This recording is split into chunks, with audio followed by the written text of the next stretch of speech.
Welcome to the 2006 F1 season. After winning the championship the previous year, Fernando Alonso has emerged as the man to beat, as Michael Schumacher looks to return Ferrari to winning ways.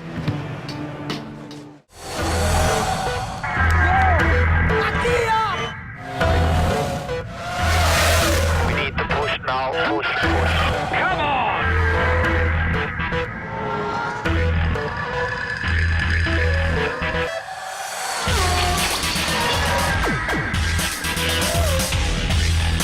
That was a champion's drive.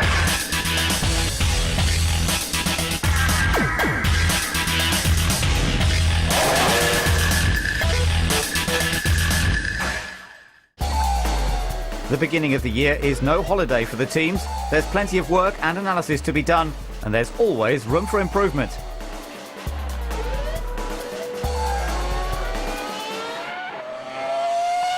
So, what is the feeling in the paddock as Bahrain approaches? We will be... I'm miles away mentally. Forget it. I tell you what, just use Martin. Forget me. Just fun, I feel. And I feel like I have a good car to have a lot of fun this year. We know how to win championships, and if the car is competitive like it seems to be, we can do it again this year, I believe.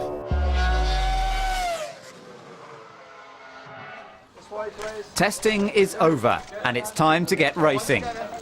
Who's got it right over the winter and found the perfect combination of speed and reliability?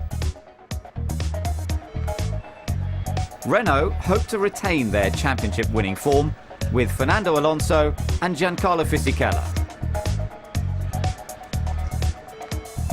McLaren have to put the trials of last year behind them with the solid pairing of Kimi Raikkonen and Juan Pablo Montoya. Brazilian Felipe Massa joins 7-time world champion Michael Schumacher at Ferrari. Toyota seek that elusive first win with Ralf Schumacher and Jarno Trulli. Nico Rosberg steps up from GP2 to join Mark Webber at Williams. Honda keep hold of Jenson Button, who's joined by former Ferrari man Rubens Barrichello. David Coulthard heads Red Bull's charge and is partnered by Christian Klien. BMW form a new alliance with Sauber and have high expectations of Jacques Villeneuve and Nick Heidfeld. Midland take over where Jordan left off with Thiago Montero and Christian Albers. Minardi are no more, but the Italian spirit remains with Scuderia Toro Rosso, with Antonio Liuzzi's joined by American Scott Speed. Super Aguri are the newest team on the grid. Their all-Japanese lineup features Takuma Sato and Yuji Ide. 2006 kicks off at the Sakhir circuit in Bahrain. The season begins with rookie drivers taking on the status quo, and there are new rules to contend with. Pit stops feature tyre changes once more. V8 engines replace V10s, and there's a brand new knockout format for qualifying. The 1-hour session is split into 3 periods. Drivers must set competitive times in all 3 to get the best places on the grid. But the new season did not bring a change in fortunes for Kimi Raikkonen. His car didn't survive Friday's second session thanks to a suspected electrical problem.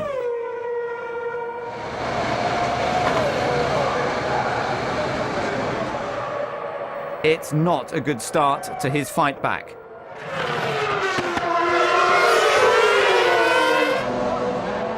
He didn't complete his programme and will have to wait until Saturday to see where he stands compared to the competition.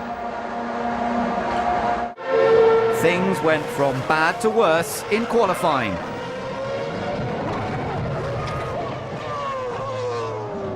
A rear wing failure ruined his chances and forced him to limp back to the pit lane on 3 wheels without having set a fast time.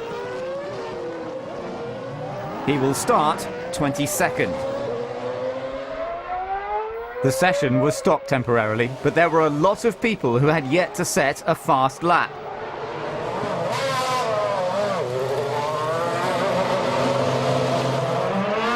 This year, it's essential to find clear track ahead. Being stuck in traffic will only hinder a driver. as Ralf Schumacher found out. He got the timing wrong thanks to the red flag and found himself at the back of the pack. Nico Rosberg got his timing right, but keen to impress on his debut, he overstepped the mark.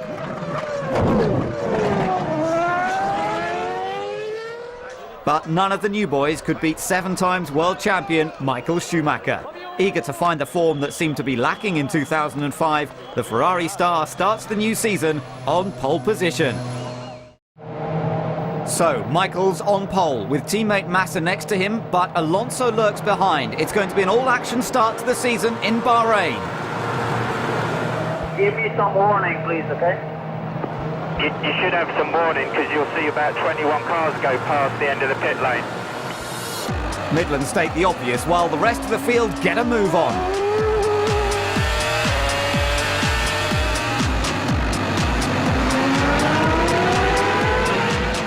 Massa ensures Alonso can't get near Michael. Raikkonen makes up several places from the back, but Nick Heidfeldt's got into a spin. Alonso finds his feet and takes advantage of Massa.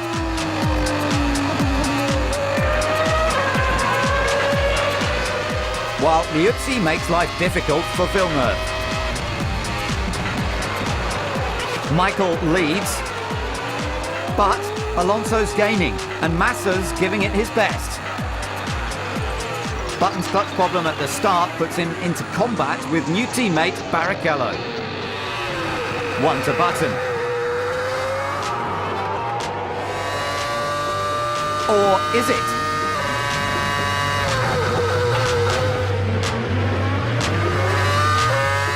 Honda's game of cat and mouse is still going on. And Christian Klein passes the Renault of Giancarlo Fisichella. Jacques Villeneuve cuts it fine ahead of Liuzzi.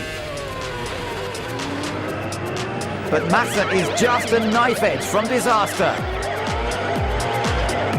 Alonso had a lucky escape. Now Massa has his work cut out. Fisichella is down on horsepower and he's an easy target for Mark Webber.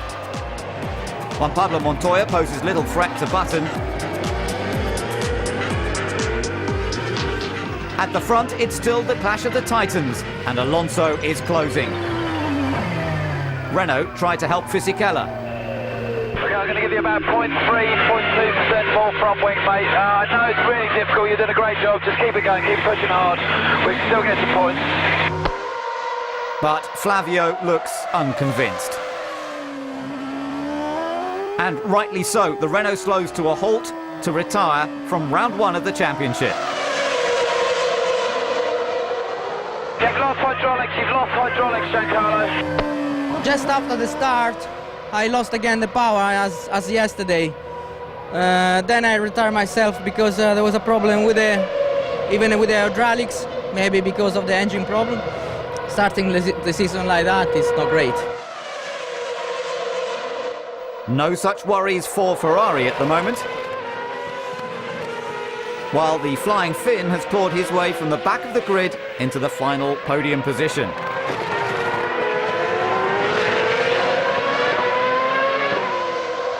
Button's on another charge. And puts the same move on Montoya to take 4th. Despite some teething problems, the car looks to have pace. Raikkonen pits for the one and only time this race. McLaren may have had problems, but the strategy has been excellent.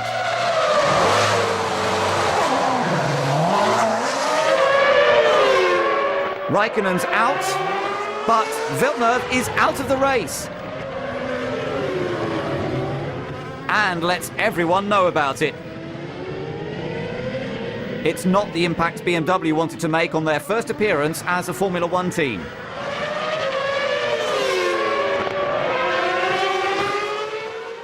At the front, it's still Renault versus Ferrari, but Alonso is stuck behind Massa. Michael has pitted and Fernando has upped his pace. Now he takes to the pit lane and leaves it in the hands of his mechanics.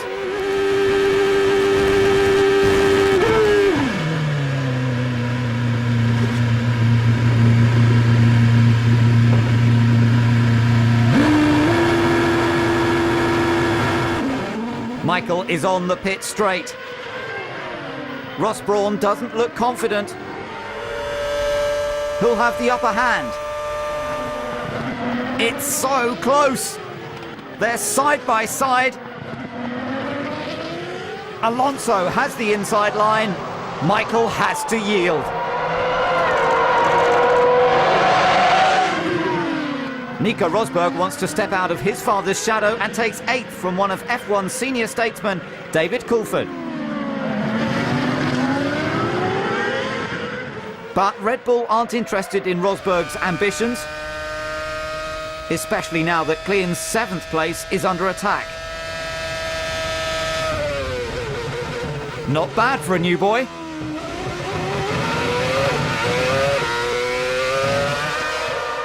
Two laps remain and the reigning champion leads the former one. The season gets underway with a duel from the start.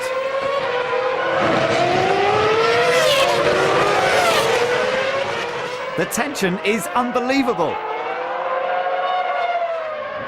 Last lap and Michael is closing the gap. Will he go for it?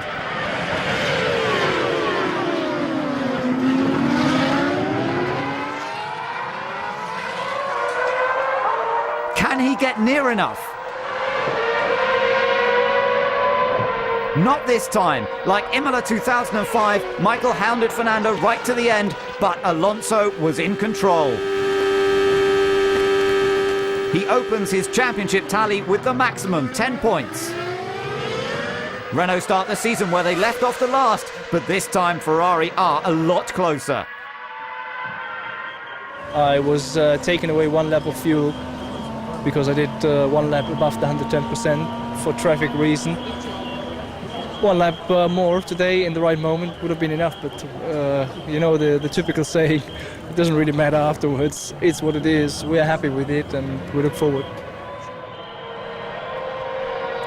I think we are very close. I think it's dominant from the tyres. I think the first 10 laps of the tyres, the Michelin, are better, so I was quicker than Michael.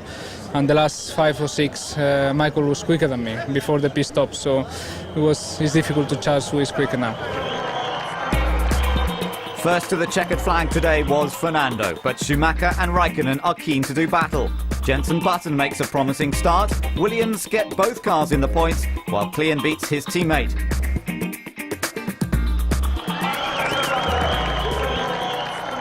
...2006 kicks off with 3 different teams on the podium, but who can maintain the momentum throughout the year?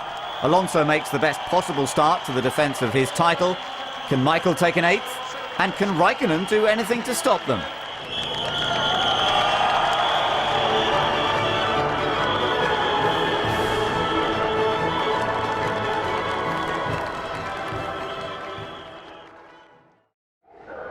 Sultry Malaysia hosts round 2 of the championship. Massa opted out of Q2 following an engine change. He was joined by Ralf Schumacher, who suffered an engine failure. But it was a fuel rig problem that seriously hindered Alonso's final onslaught.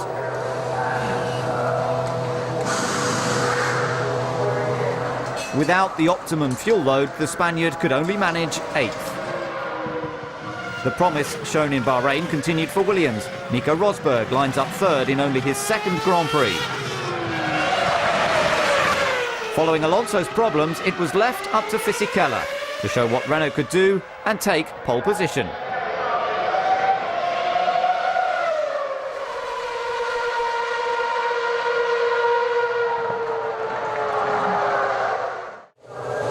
Race day arrives with several changes to the grid thanks to engine changes. Jock Clear warns Barrichello to keep an eye on the cars around him at the back. There's a few big names joining him there. Massa's 21st ahead of Ralf Schumacher. Williams have a lot to smile about with both cars on the 2nd row, and it's Nico Rosberg that lines up ahead of his teammate. But they will have to get in front of Jenson Button and Giancarlo Fisichella. The temperature's rising. The mixed-up grid means there's lots of drivers with something to prove. It's all down to the start. Rosberg tries to push Webber out of the equation, but Mark is not about to yield. Alonso makes a cracking start from 7th after the fuel mishap on Saturday. He's already up to 3rd, to the delight of his team.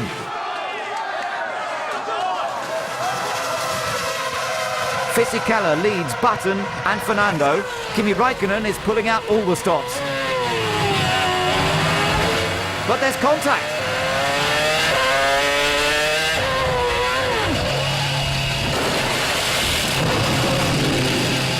And Kimi careers into the gravel. It's only lap 1 and already the race is over for some. They were fighting against each other, Montoya and Kimi, I think. And I saw the opportunity, went to the inside, went up with the car over the curbs, and then Kimi came also to the inside, and we touched. I broke my front suspension, and basically that was it. I think so. Was clean, hit me on the rear tire, and I broke my rear suspension. Smiles have turned to frowns at Williams. Both cars dropped back at the start, and now Heidfeld watches their hopes evaporate into smoke. Rosberg had been gaining lost places, but 2 hot races proved too much for the Cosworth engine.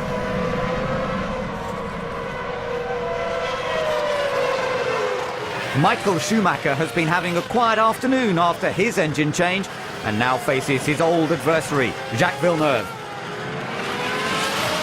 It's a clean move, and Michael takes 8th. The former world champion is on the move again. Trulli is the target.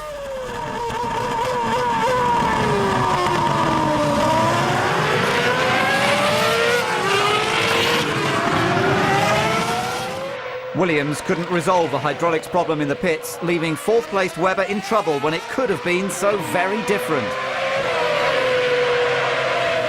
That's both cars on the sidelines after a second-row start. Sato started the race 17th thanks to the misfortune of others, but Liuzzi is on the prowl.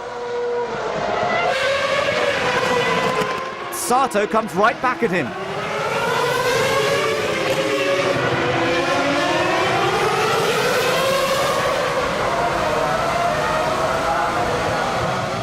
The battle doesn't stop there. Liuzzi keeps on at him.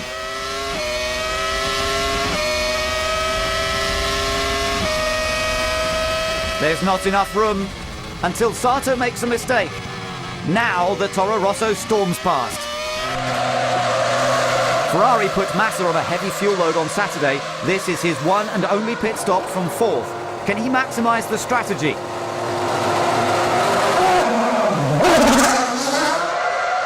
The Honda mechanics get right up close to the action. Their man is sandwiched between the 2 Renaults.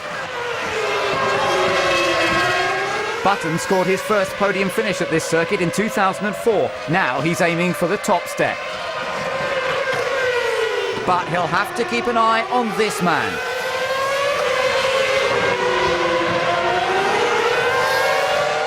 Barrichello was on course to score some points, but a 10-second stop-go penalty for speeding in the pit lane puts paid to that. Teammate Jenson Button needs to put his foot down. He's gunning for the win, but traffic after his pit stop could lose him 2nd place at this rate.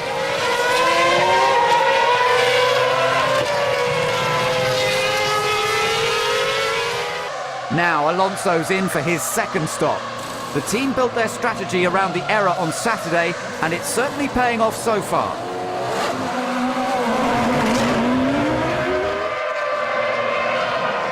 Fernando gets out ahead of Button.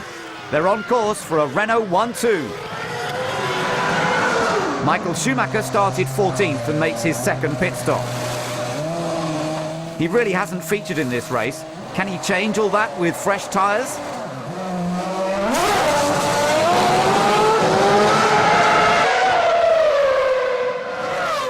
He rejoins behind his one-stopping teammate Felipe Massa and starts piling on the pressure.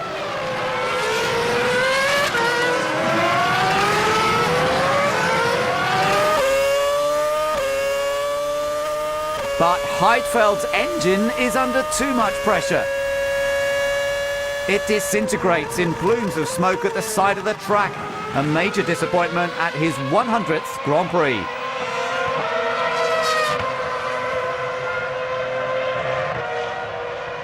Nice try, but Heidfeld's cunning smokescreen doesn't put Montero off. Liuzzi's having a busy afternoon. Now the Midland of Christian Albers is at risk. He keeps to the right into turn 1. And 11th is his. Flavio keeps his cool and holds out for the checkered flag. Fisichella takes the final corner. And the third win of his career. With teammate Alonso under 5 seconds behind. It's the first 1-2 for Renault since they returned to the sport as a works manufacturer in 2002. Yes, man! Well done! Fantastico, Gian. Fantastico. Bravo, bravo, bravo, bravo. It's one of the toughest races on the calendar, and Giancarlo Fisichella is the proud winner in Malaysia. Montoya finished 4th. Massa scored his first points for Ferrari. Button took his 12th consecutive points finish, and Villeneuve opens the scoreboard for BMW as a manufacturer team. Maximum points for Renault means they have a good lead in the Constructors' Championship. But it has been a tough time for Fisichella. Yeah, emotional weekend for me. It was important for me to do my best because I lost a friend of mine 1 week ago, and I like to dedicate that race to him. Ciao Pietro. Fisichella puts his win into perspective and acknowledges all those who helped him get there.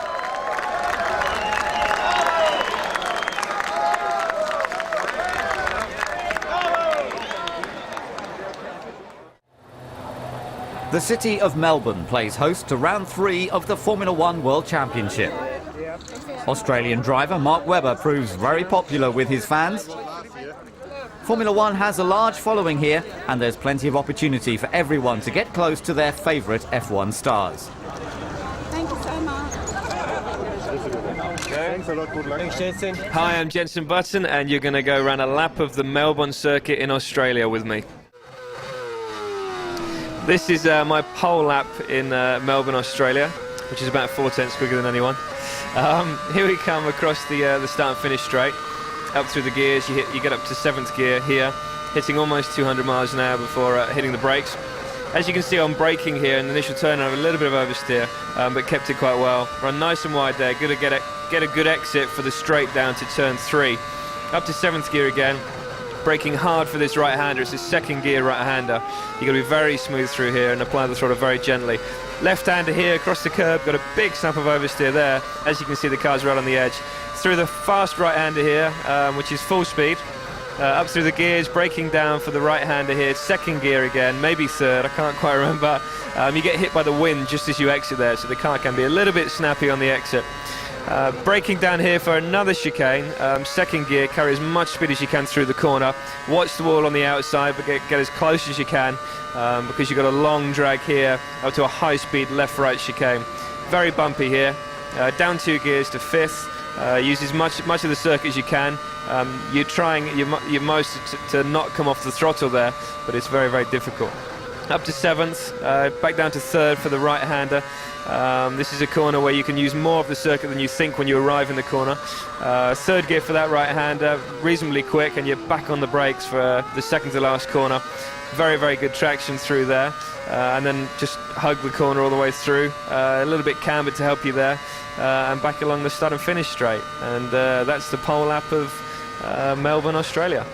I pretty much knew when I did the lap that it was going to be up there because the car just the car felt fantastic.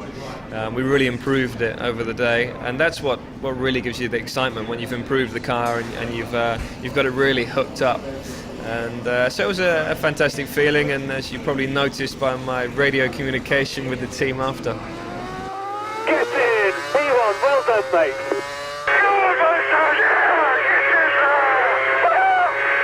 Qualifying's tough for everyone, you know. For us, being on the circuit at the right time is very difficult, getting clear air, but a lot of it is through communication with the team. You know, the engineers are on the pit wall, and it's the busiest time of the weekend for them. The same for the mechanics, you know, they're working non-stop. We're out, we're in, we're out, we're in. It's getting all the timing spot on, so that you get that clear bit of circuit. And we did pretty well in 2006. Pole sitter Jenson Button leads the field onto the grid. But Montoya has already lost it.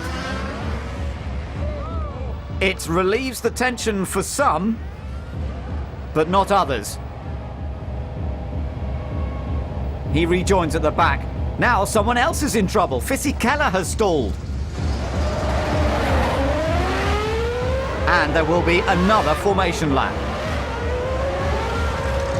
Renault get to work on helping the stranded Italian, but time is against them.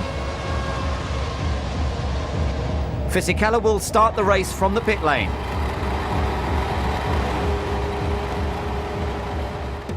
After a couple of false starts, they're off. Alonso closes on Jenson and fills the space his teammate left behind. He's all over the back of the Honda. The McLarens battle each other, but there's mayhem further back. That's Massa out. Felipe had Klian on his left and Speed on his right. Klian gave him a nudge, the Ferrari hit Rosberg, and it's game over. Giancarlo will join them if he's not careful. Button still leads. For the moment. Jenson gives his best. Now he needs to keep his eye on Raikkonen behind. It's all slipping away for the Michelin-shod Honda, while Klian skidded out of the race.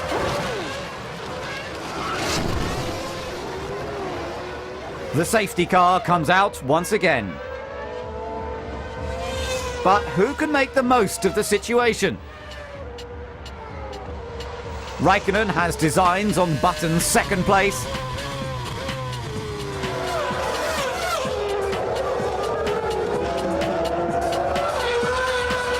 He's not the only one striking high. Tonio Liuzzi in the Toro Rosso snatches 8th from Schumacher.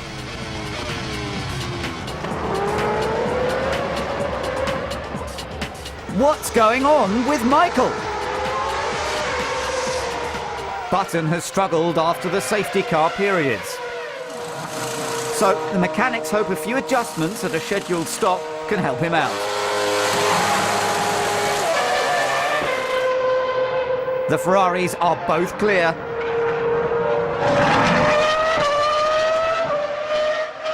Jenson rejoins just ahead of Montoya, but can he stay there?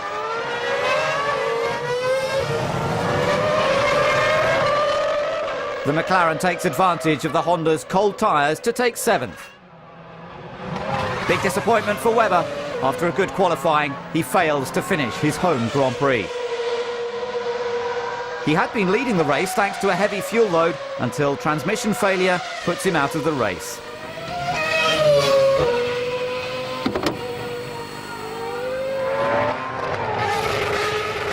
Montoya is looking ragged in pursuit of his teammate. Michael is pushing hard to catch Button.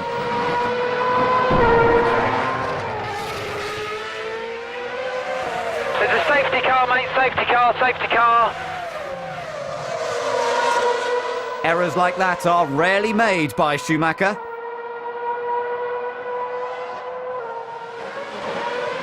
That can mean only one thing: safety car and a very busy pit lane. Montoya isn't impressed at having to queue behind his teammate. But a flat-spotted tyre caused damage and Kimi requires a new front wing.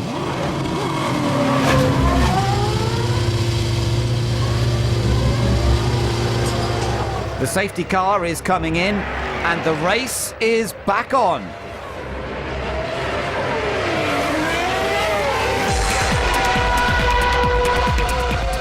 Another restart and another lost position for Jenson Button. From pole to this, where did it all go wrong?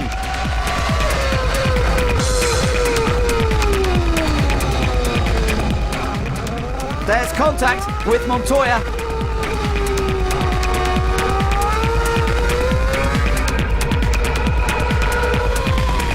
It doesn't affect the Colombian's offensive. Even through wayward backmarkers, he's on the hunt for Ralf Schumacher.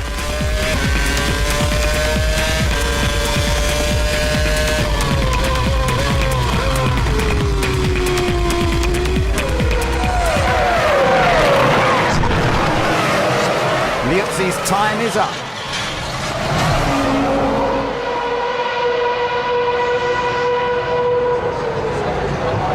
He'd taken on the might of Michael Schumacher, but now the safety car is out again.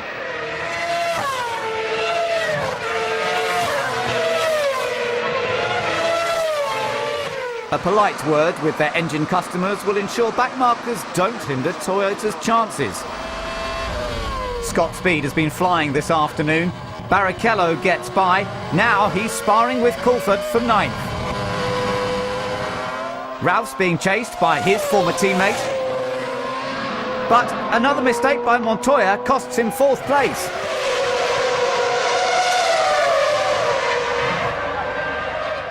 He hit the curb so severely that the engine safety system was activated.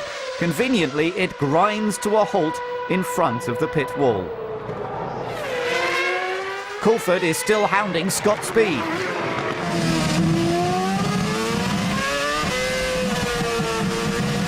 He may race for Red Bull's junior team, but the Toro Rosso's looking rather difficult to beat.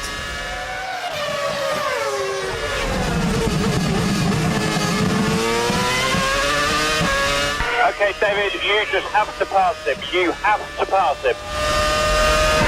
The message is loud and clear. But there's a different vibe altogether at Renault. I'm pretty relaxed. Okay, mate, I'm fairly chilled out myself. Fernando takes it easy, and why not? He's had very little to trouble him this afternoon. He cruises round to take the 10th win of his career with Kimi Räikkönen 2nd.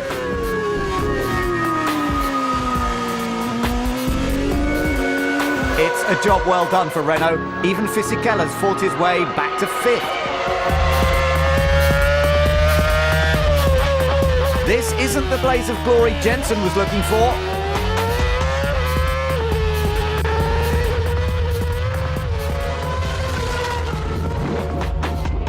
He doesn't make it across the line.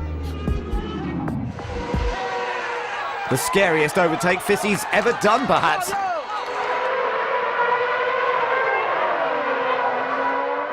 But it wins no smiles at Honda. At least Speed comes through the smoke and keeps Coulthard at bay to score his first F1 point.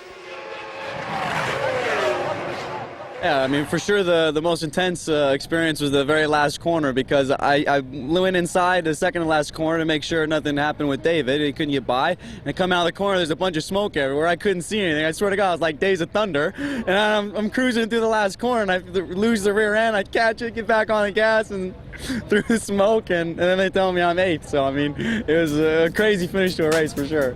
Not as crazy as Alonso's gestures, maybe. He might have 10 points, but he gets none for that dancing. Barrichello grappled with his brakes, but did at least pick up some points for Honda.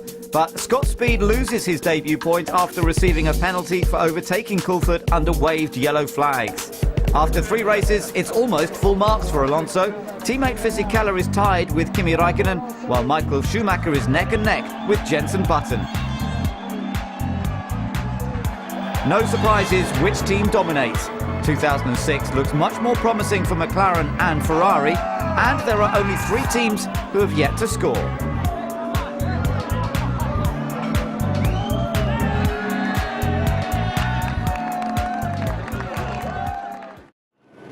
After the 3 flyaways, F1 moves to Europe for the San Marino Grand Prix. Toro Rosso announced in February that a 50% stake in the team had been bought by former F1 driver Gerhard Berger. After the season openers, what impact has the popular Austrian had on the team?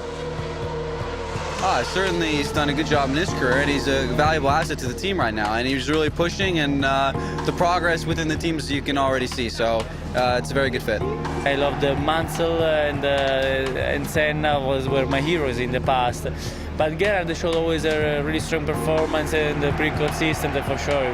He was a big name and he had a good lifestyle, so it was really cool. This is what I liked of him. So how does he rate his drivers? I'm extremely happy with both drivers. Young, that's exactly how I like it. Scott Speed, nice American boy, very competitive. Learning period, of course. Gonna have a lot of up and downs. And then we have Tonio Luzzi, and he's really a good Italian karting world champion, Formula 3000 European champion. So these two guys are very happy in the team, and we are very happy to have them. I think they can do some good, spectacular races this year. After 14 years in F1, Gerhard knows the demands his drivers face, but what are the favourite memories of his career? I mean, there's so many moments. If you're a race driver, I did 210 Grand Prix. I mean, nearly every Grand Prix had something special. On the side where it made me very happy, on the side where it made me very sad, on the side where we had a lot of fun. That was, in a racing like I have it, everything you can get for your enjoyment, for your life. It's an unbelievable experience. Unfortunately, not many people on the world get in a situation like I've been to have a chance to experience the life like this. My first film in Mexico, '86, it came very quick. I wasn't expecting to be in the car and already winning my first race. But you're so young, everything goes so quick, and everything you think is so normal, and you don't know if you even have time to celebrate or if you go already to somewhere later. And I remember well at this day, Keke Rosberg came to me and said, "Oh, Gerhard, have a nice party, be happy today, because these days doesn't come so often." And at this time I didn't know what he means, but today I know what it means. It really doesn't come so often. To win irregular in Formula 1 is a very, very difficult thing. And then I had several wins, and I enjoyed them, but the most I enjoy the wins now, when I remember back how nice it was in Hockenheim, my last win, how nice it was in Monza to win with Ferrari. And in the time when you're active, you have 1,000 other things what are important. Once you're stopped, once you're a while a bit away, suddenly you go and see, where's my old overalls, where's my old helmets, where's the cup what I got there. Suddenly you get interested in the history, and then you remember, you look in books, and you're happy about it. So it's you have different phases where you go through, but in the end of the day, that's all things what you got, what normal people are unable to get, and you have to appreciate it very much. The best and the greatest thing you can do inside here is to drive a race car under a limit. Unfortunately, the time is over, but if I could have a wish, I would like to turn back the watch, being 20 years again, and be able to drive a Formula 1 car under limit.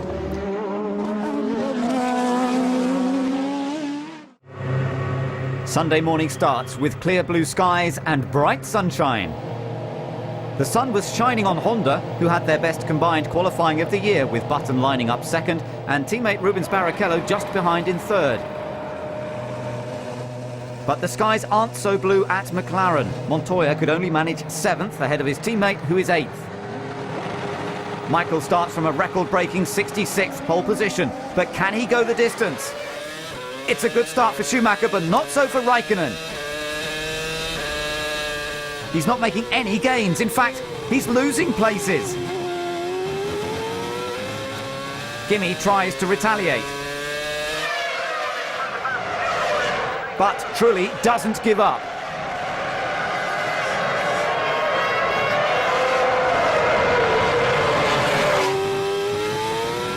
Now Mark Webber fancies a piece of the action and gets ahead of the McLaren.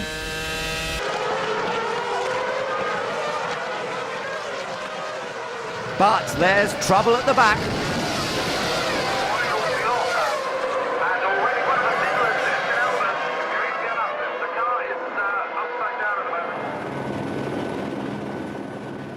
I didn't see it coming, you know, it just started to roll over, and that was it. And I have to say the impact was quite okay, you know, it was was not really hard, and you know, we can see how safety Formula One is now in this moment.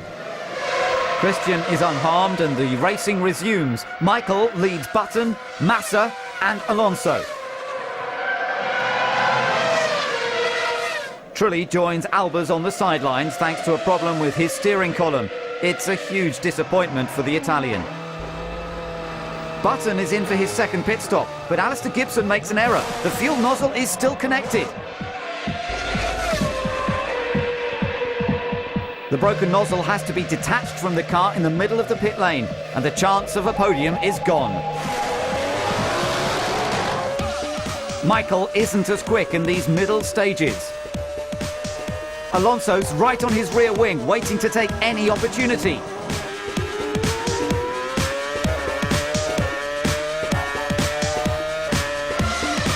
Rewind to 2005, and it was Ferrari doing the chasing.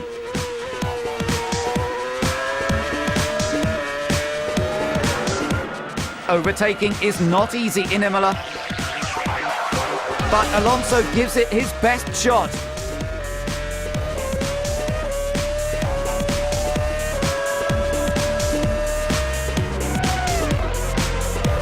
There's no way through.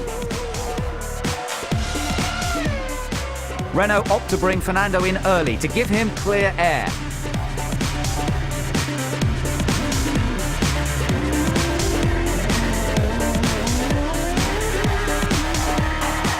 But they're not the only ones adapting their strategy. 1 lap later, Michael is in.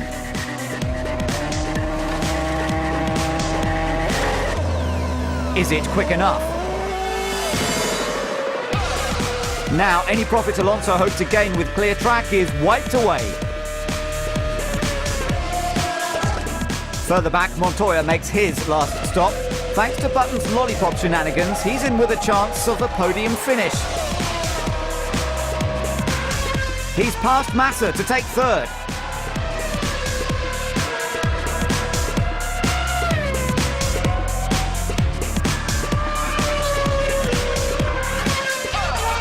But there's nothing Alonso can do to change the order at the front.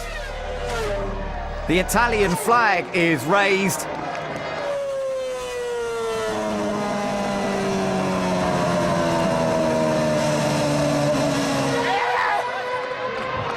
Michael Schumacher takes his 85th Formula One win. Raikkonen ended a disappointing weekend 5th, ahead of Webber, who was 6th. Button could only salvage 7th after a troublesome day of pit stops. Michael shows the sort of form not seen since the end of 2004, and he takes the time to thank his team for their hard work.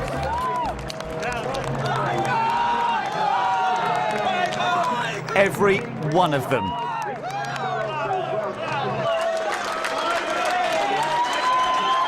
So, where does this leave the championship? The good thing is that in 4 races, 2 wins, 2 second places is enough. Well done to Michael Schumacher. Alonso's championship charge continues, but round 4 is a clear home win for Ferrari.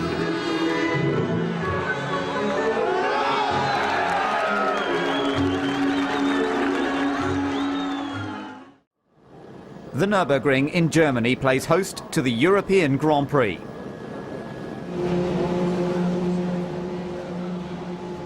So far, the battle has been between 2 men, the resurgent Michael Schumacher and Fernando Alonso. Who will succeed at the historic circuit in the Eifel Mountains? Qualifying in 2006 is much more challenging for the drivers. In Q1 and Q2, it is crucial to set a fast time to survive. But equally, a driver must keep out of trouble. Fisichella was struggling to survive Q1. This was his last chance.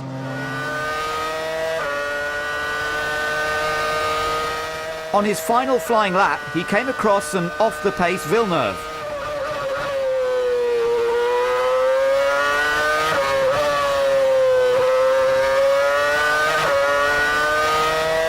And he didn't appreciate it.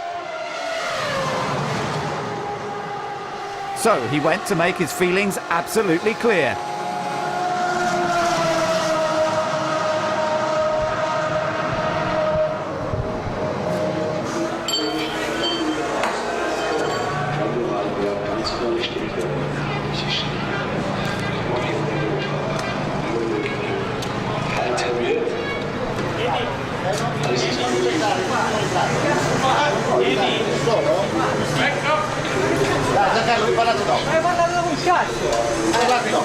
Ma ha rovinato il giro, 13esimo per i cazzi suoi. Parlate dopo, dai. Non è giusto. Questa qua me la paghi,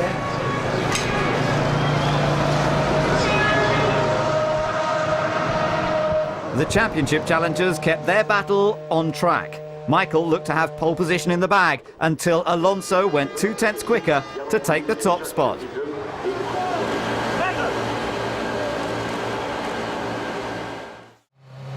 Fisichella lines up 11th behind Villeneuve on the grid. This could get rather interesting.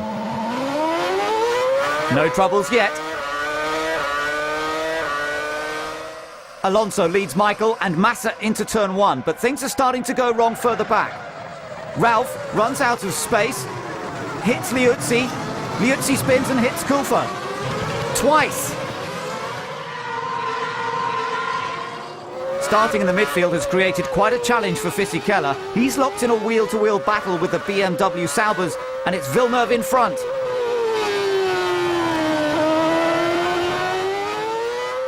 And now Heidfeld.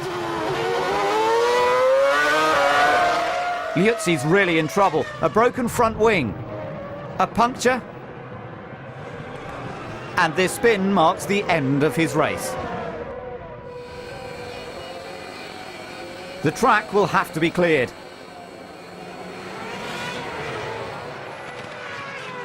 They're ready for action. Michael tries to push Alonso, but when the racing resumes, Fernando already has a clear lead. Buttons under pressure. Raikkonen steals 4th.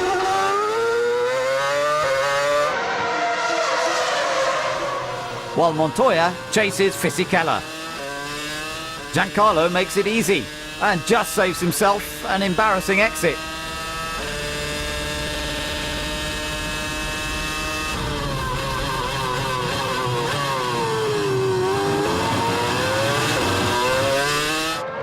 But he doesn't give up. There's action throughout the field. Albers makes light work of Sato for 17th. Webber disappears off the track thanks to hydraulics failure after fighting his way up from 19th on the grid. Fisichella still can't get enough of Villeneuve.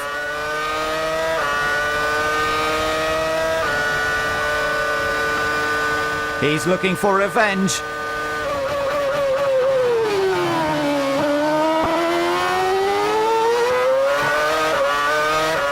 The change of strategy hasn't helped so far, and Montoya is catching them.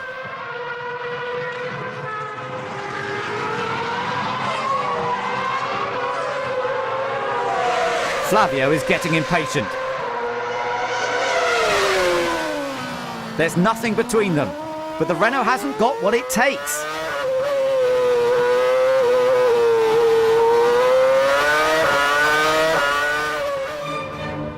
Jenson Button's day is over thanks to a failed engine.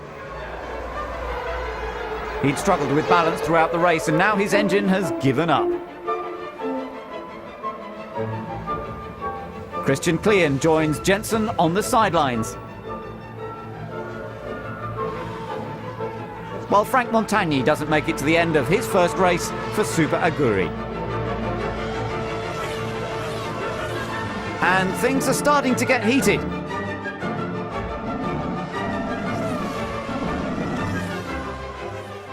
It may seem light-hearted at Renault, but Alonso's being challenged by Schumacher.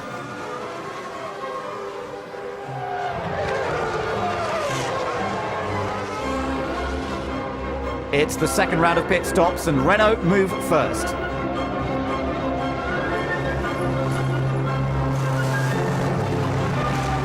Everything goes like clockwork. But Michael Schumacher's been upping the pace.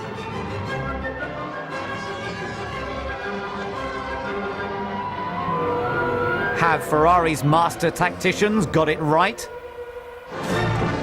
Will his long second stint have paid off?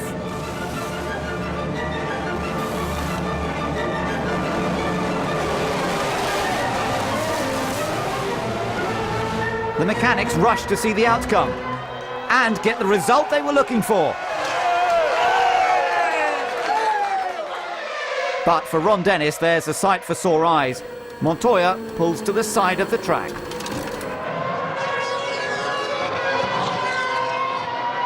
Ralph gets a more flamboyant send-off when his engine blows.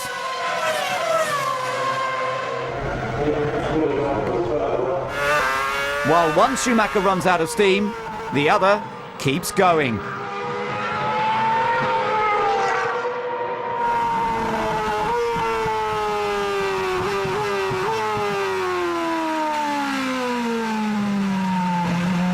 For Michael Schumacher, it's win number 86, his 5th at the Nürburgring. Ferrari follow on from their San Marino success with Massa's first podium. Barrichello finished a disappointing 5th, but at least Fisichella couldn't threaten him. Is this the outcome the former champion expected? Yeah, I mean, it's not a surprise that we should expect Renault up to the front. Neither should be a surprise to see us up at front, and the better one will win. Schumacher throws down the gauntlet for the rest of the season. All that remains is to see who will be the victor in October.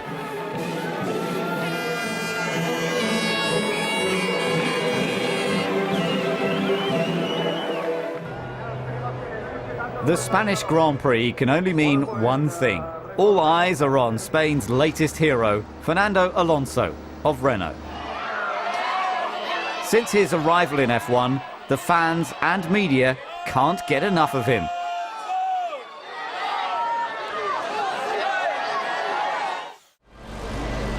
Formula One is huge in Spain thanks to Fernando Alonso, and King Juan Carlos is one of his biggest supporters. Actor Owen Wilson is the voice of a race car and takes time out to get a feel for real live racing action. It's a Renault front row, but there are no guarantees in this game, and Flavio knows it. It looks good so far, while Kimi Räikkönen is storming through the field. He started 9th and soon eases up to 5th.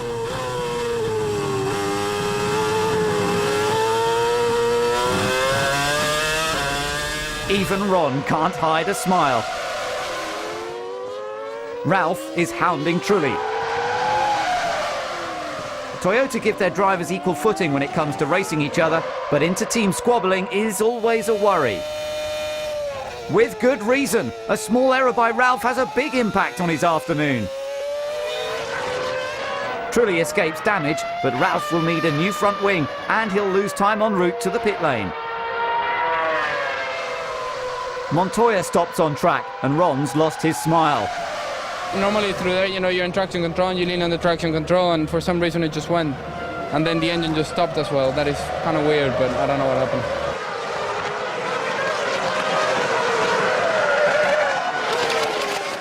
Alonso has pitted and is looking for his first win in Spain.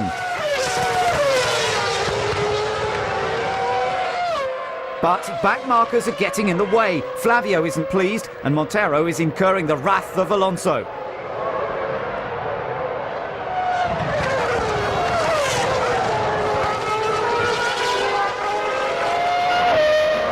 The Ferrari mechanics get ready for their number one. This is when Alonso needs to be quick, but now the Midland of Albers is in his way.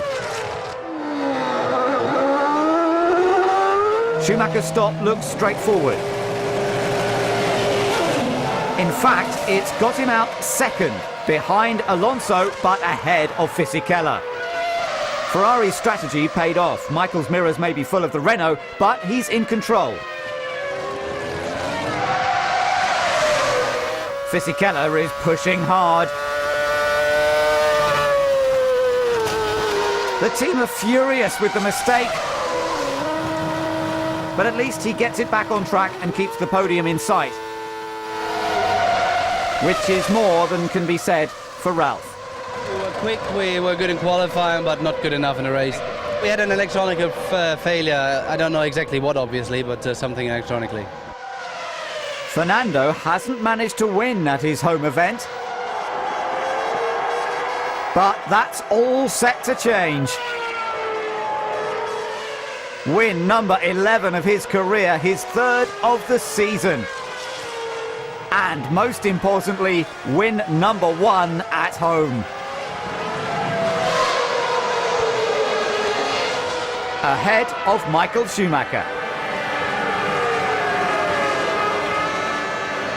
Fantastico, fantastico. Thank you to all of you. Thank you. This one will be one to win. Thank you.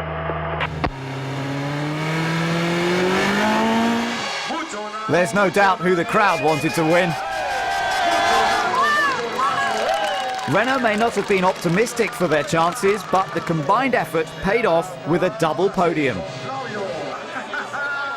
He might be number 1 on track, but he still needs those dance classes. Renault and Ferrari dominate the afternoon. Raikkonen couldn't get higher than 5th after his fantastic start, while Button and Barrichello score points for Honda. Alonso hasn't been off the podium this year, but the champagne is nothing compared to the celebrations with the team and his fans.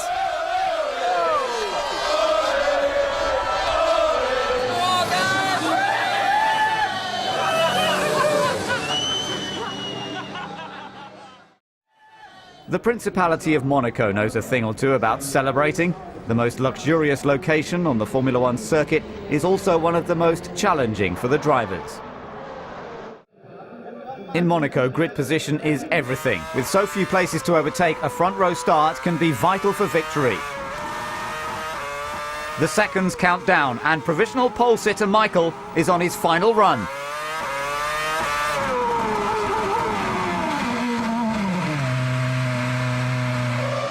What's going on?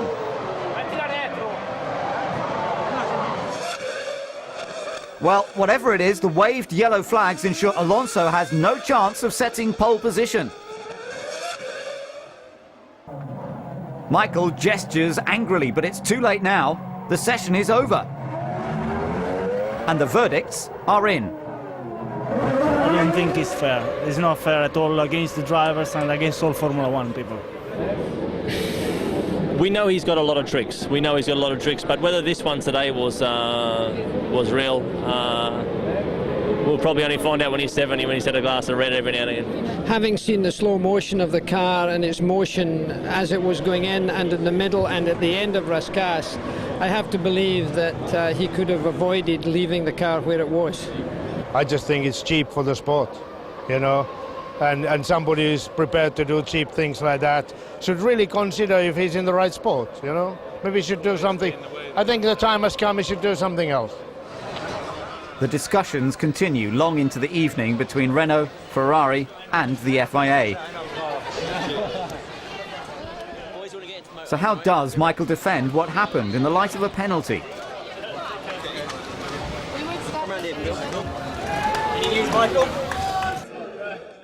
You watch the video and you see that I pushed hard, locked up, started sliding and run out of road, which is the consequence here in Monte Carlo. You have your enemies and you have the people that believe in you, and whoever wants to go one or the other direction, I will not be able to convince them anyway. I mean, that's what they want to think or not think, but I'm there for many, many years, and people should know better who I am and what I am after all these years. Monaco attracts the biggest names, but it's not just royalty. Sporting legends such as Lance Armstrong and Boris Becker mingle with celebrities such as footballer Samuel Eto'o, actor Kevin Spacey, and Superman himself, Brandon Routh. But all the talk is about Michael Schumacher's parking misdemeanor. He will start from the pit lane after his overnight penalty.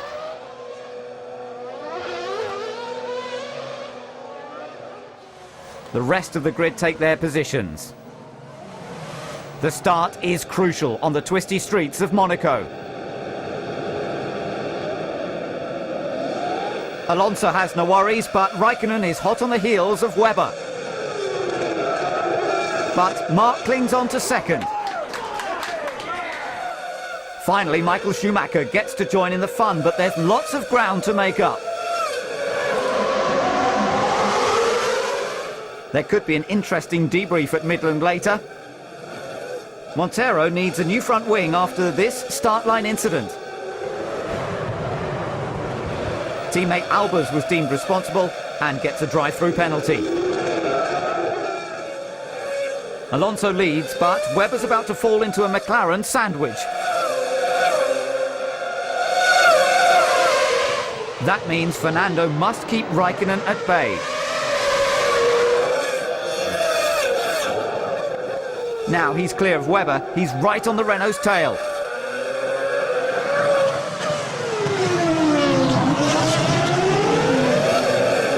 The sight of two top drivers battling it out is a thrilling spectacle for the crowds.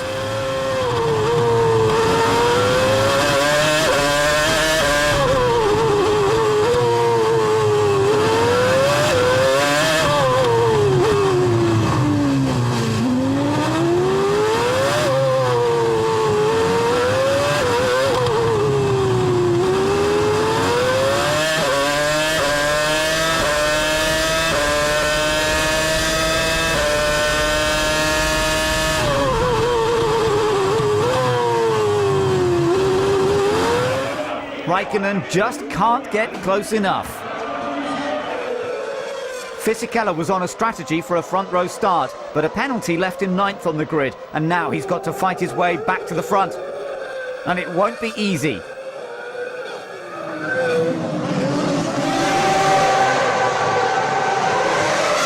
Coulthard hopes Red Bull's theme will bring him superhuman powers.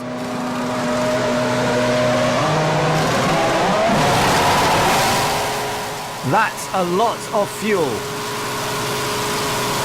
A one-stop strategy could pay off. He stays ahead of Michael Schumacher, which is a feat in itself.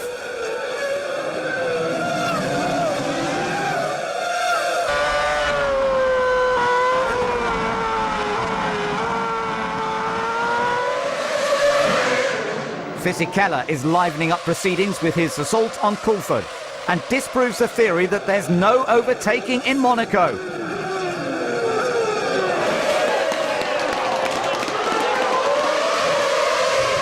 It was a brave move. There was contact with DC, and he was lucky not to overshoot the chicane.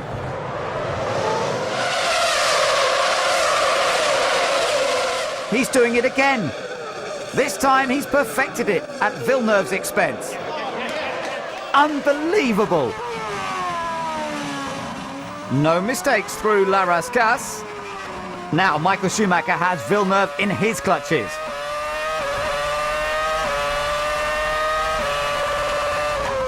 And he does it into Saint-Avold. Things look uneasy at Williams. And with good reason. Exhaust failure allowed hot gas to burn through wiring looms on Webber's car. And the team is gutted. Very, very, very disappointed, of course.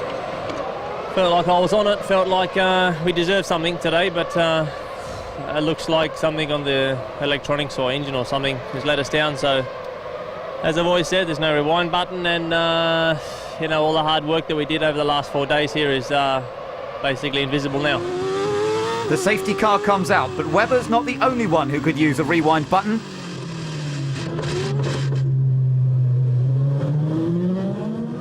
Second-placed Kimi Raikkonen is out of the race. A small fire extinguishes Kimi's hopes of taking the victory and leaves him a long way from home. And perhaps some breathing space for Alonso.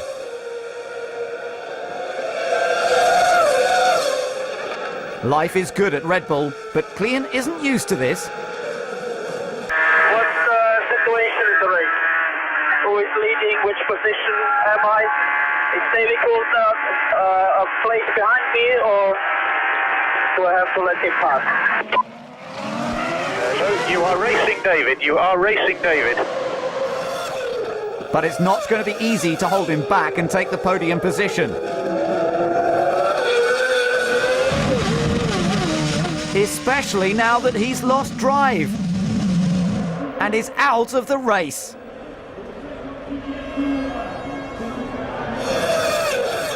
He's not the only one in trouble. Trulli was only 5 laps from a third-place finish, but coasts to a halt thanks to hydraulic failure. Montero could need another front wing after he locks his in the back of Montagni's Super Aguri.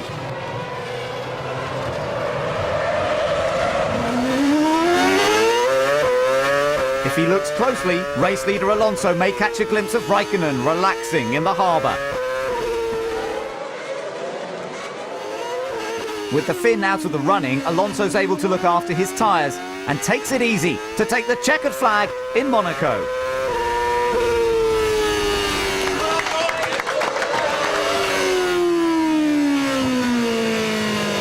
After qualifying 9th thanks to traffic, Coulthard takes 3rd and his first podium since Japan 2003.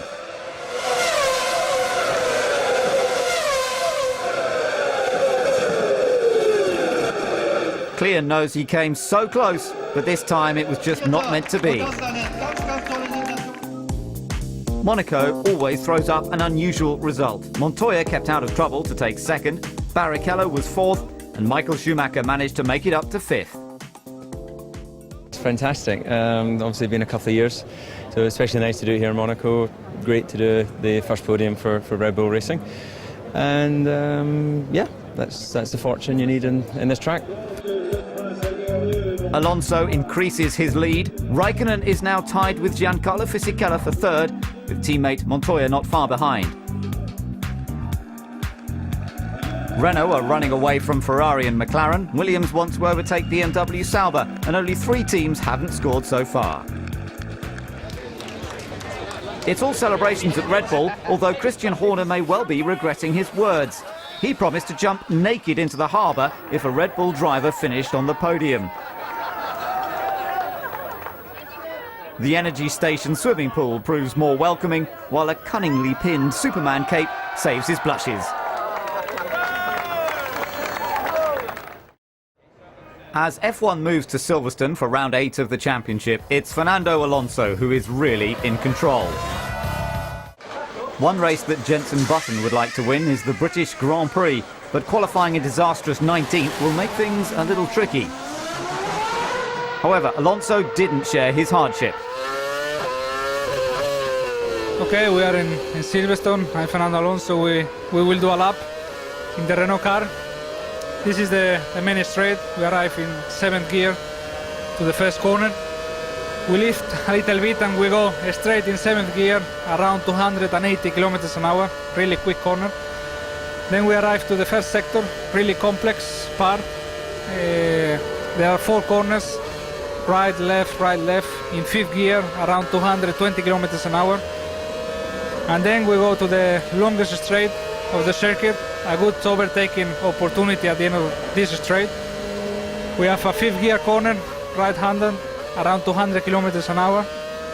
Then we arrive to a big braking, a lot of bumps here on braking, 2nd gear left. We put 3rd gear and then we enter in a very long corner. Really important the traction of the car to get the time lap. Then we go up to 7th gear again, big braking again for a very quick chicane in 3rd gear.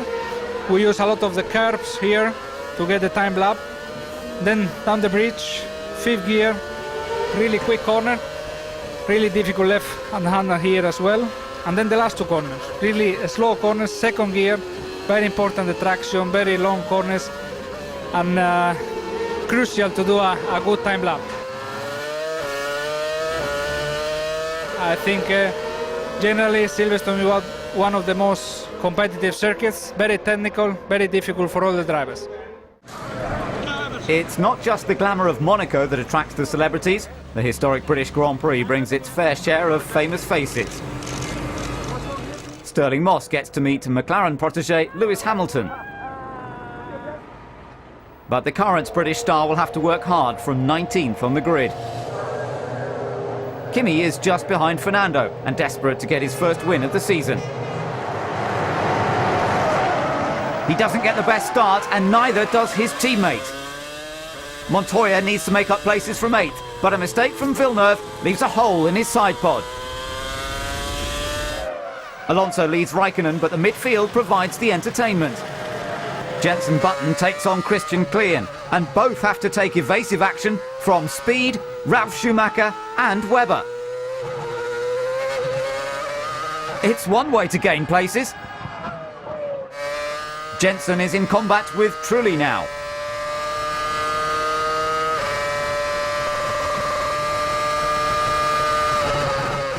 And they both find a way past Klein.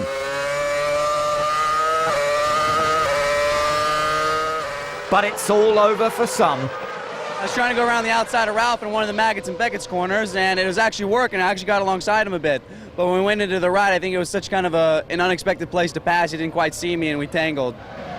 Basically, it all started with my very bad start. Poor start. I lost too many positions, got into a mess, into the traffic, and couldn't do anything about it. He tried to keep the footing, which is fair enough. He was trying to save the car, but unfortunately I was on the inside and he just come directly straight back in my path, so absolutely nowhere to go. The safety car had to clear that lot away, and now the racing is on again. There's no change at the front, but Montoya is shadowing Barrichello. Not quite. Kimi isn't fast enough to pass Alonso on the straights. And now he's got to go defensive thanks to Michael behind.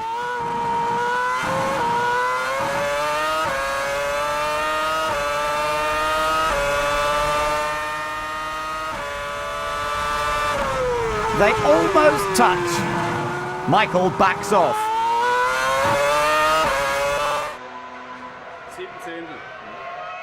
All the teams can do is watch.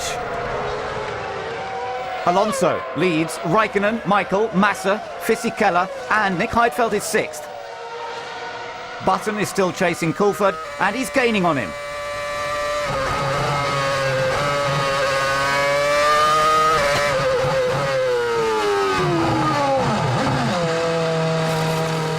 But only 9 laps in and he's out.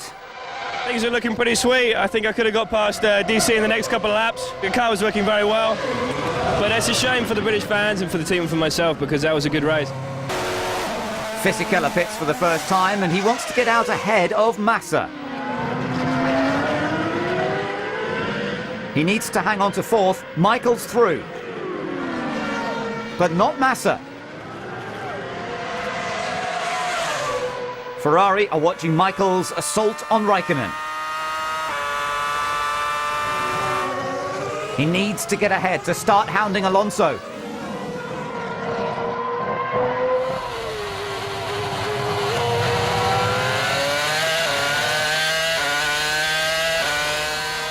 With another round of pit stops to go, how long can Kimi counter Michael's offensive? Michael is in. He takes on new tyres to maximise his chances. The maths didn't work out at the first pit stop, but can Ferrari do it this time?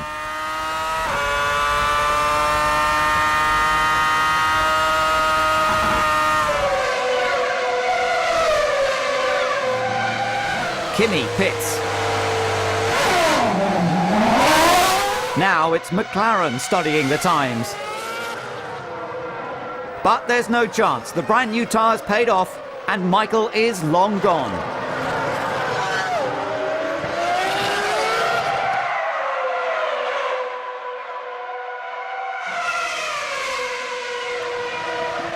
Fisichella gets some encouragement. Fisichella, you have 8 Ks on him on the straight. Come on, get him, get him. This payback for Suzuka. The team try hard to fuel his fighting spirit.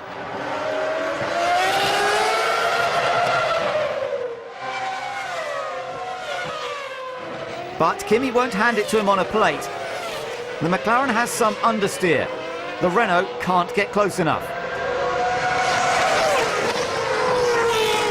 No one came close to Alonso this afternoon. It's his third consecutive win from pole position.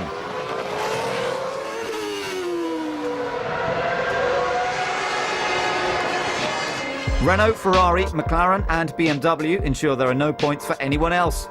Rosberg just misses out, and it's a disappointing 12th at DC's home event. Alonso has 74 points out of a possible 80, and he's aiming high for that second championship. Renault last won at Silverstone in 1983, and now on their 200th Grand Prix start, Fernando Alonso takes the top step. F1 takes time out of Europe and moves to North America for the Canadian Grand Prix. Another race day and another pole position for Fernando, but Scott Speed has some last checks to make. Hey Steph, is my engine nice and cold or what?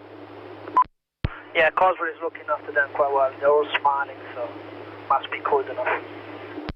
I'm just saying, when I come off the track and we start going over the data and I find out that Tonio's engine's 5 degrees cooler than mine again, someone's head's gonna roll.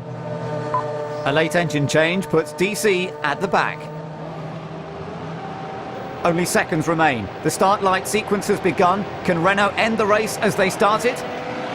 Alonso gets away well. Raikkonen beats Fisichella. But it's not a great start for Michael from 5th.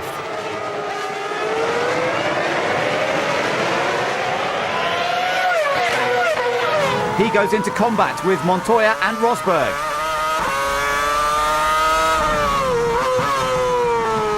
He wants to get ahead, but he won't do it on the grass. Ron Dennis makes his views loud and clear. Montoya must pass the Williams. He goes in for the kill, but 2 hits later, and Rosberg is in the wall. Montoya keeps going, but Rosberg is going nowhere. Christian Albers qualified 20th, but he literally locks wheels with teammate Thiago Monteiro. It's not their first collision. The tangled cars ensure the safety car must come out. Montoya's taken to the pits for a new nose cone and a change of tyres as a precaution. The team make a quick decision to change his strategy to minimise the damage.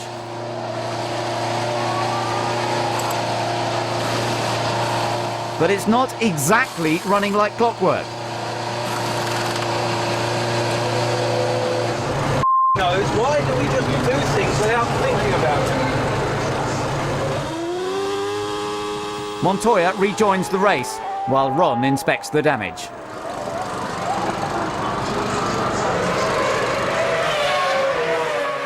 Fisichella needs a little damage limitation. He was too eager off the start and gets a drive-through penalty for his actions.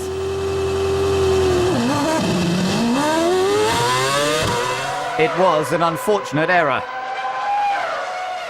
Now Alonso's in danger from Raikkonen.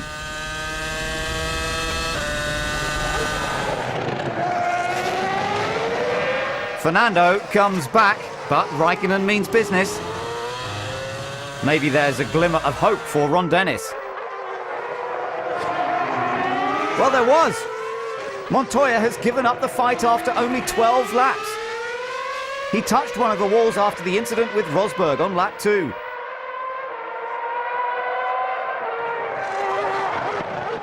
He makes sure he doesn't have far to walk back, though.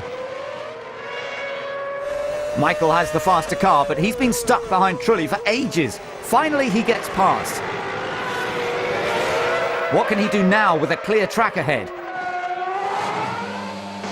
Raikkonen loses time in his pit stop.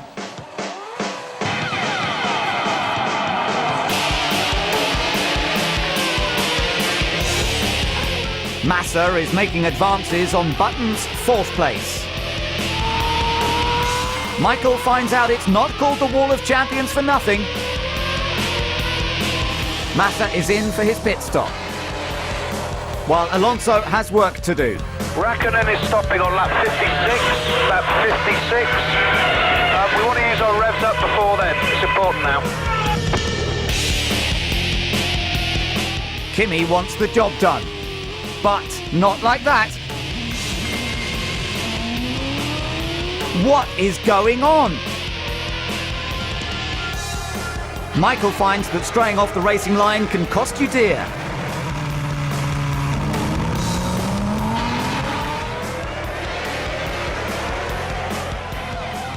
Lap 53, and Raikkonen is in. But there are more problems.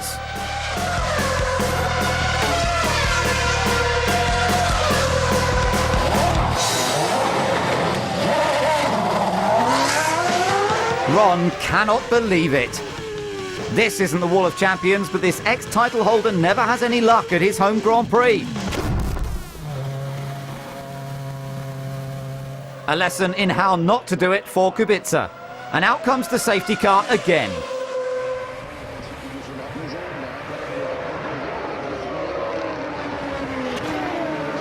They're all set to go once more, and David Coulthard gets some inspiration. Okay, mate, let's get Jensen, let's have him. Just like Silverstone, the two Brits are side by side. Jensen has the edge.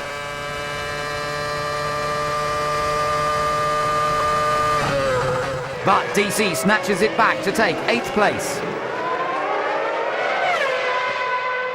Kimi's chasing Fernando, Michael's chasing Kimi. So when the McLaren makes a mistake, the Ferrari is there to pick up the pieces.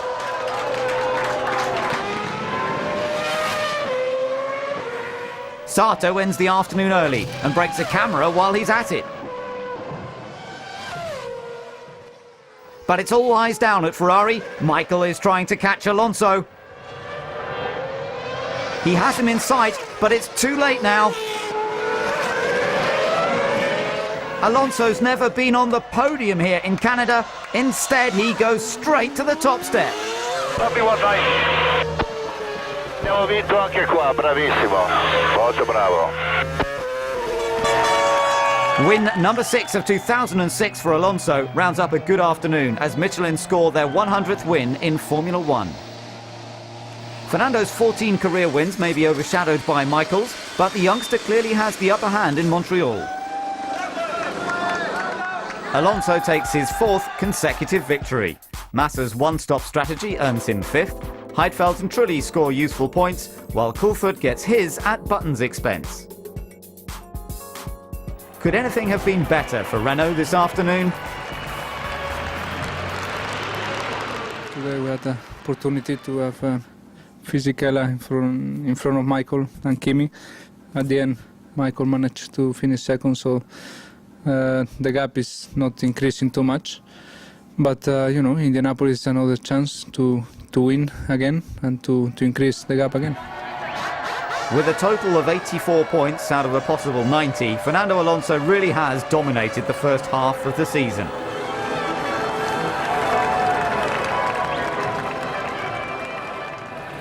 There's no time for resting, it's straight to Indianapolis for the US Grand Prix. Californian Scott Speed is the first American to race in Formula One since Michael Andretti in 1993.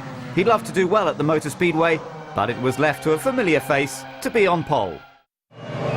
22 cars line up at one of the most famous circuits in the world. The Ferraris get away together. Alonso joins them while Barrichello gets squeezed out of the equation by Villeneuve. Massa gets the inside line into turn 1, but it's hotting up in the midfield. Montoya tries to go round the outside of Button, but hits his teammate and it all spirals out of control. Nick Heidfeld is lucky to be unharmed. But that's not the only incident. Webber nearly flips over Klein, leaving the back of the field to take evasive action.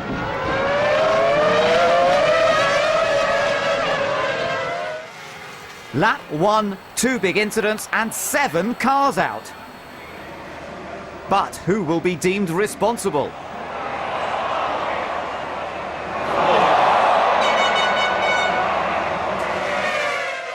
With the track now ready, Massa has a terrific lead ahead of his teammate, but it's the two Renaults behind that look set for conflict. Alonso has grappled with his car all weekend, and it's his teammate that has the edge. There's a heated debate between Montero and Sato for 9th. Neither is prepared to yield, leaving Montero back to front and Sato on the grass. But more worryingly for everyone else, there's debris to be avoided.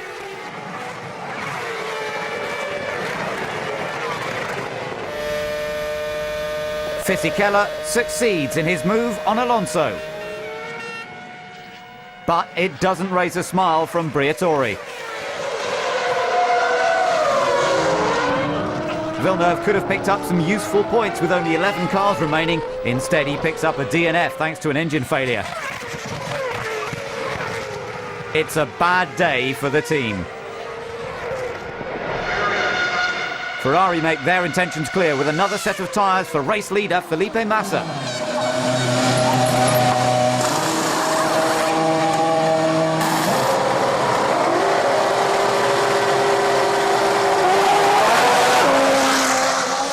It's one of the longest pit straights in Formula One. He's lost the lead to his teammate and he'll have to settle for second. Antonio Liuzzi accepts nothing. He's on the hunt for his first point of the season in the Toro Rosso.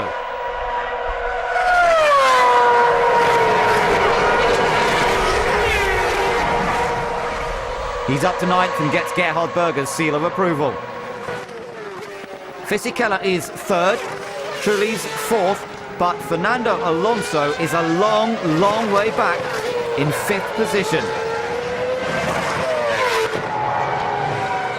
Ralf Schumacher avoided the first lap carnage, but retires due to bearing failure on his left front wheel with only 10 laps to go. Older brother Michael has it all in the bag and is edging closer to Alonso in the title race.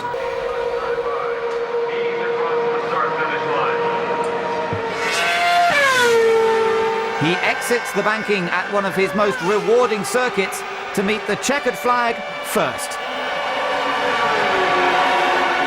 Teammate Massa rounds off a perfect afternoon for Ferrari. Fisichella finishes 3rd. Trulli maximised his one-stop strategy to finish 4th. Liuzzi scores the first point for Toro Rosso. It's the first double retirement of the season for Midland.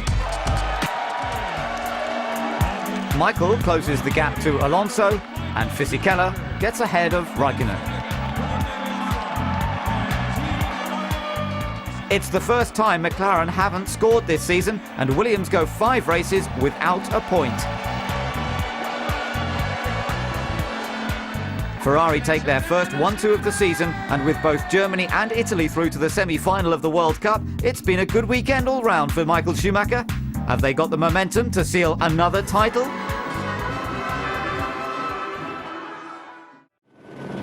As Formula One returns to Europe for the French Grand Prix, it's the shock departure of Juan Pablo Montoya that dominates the headlines. McLaren test driver Pedro de la Rosa will step up to fill the vacancy.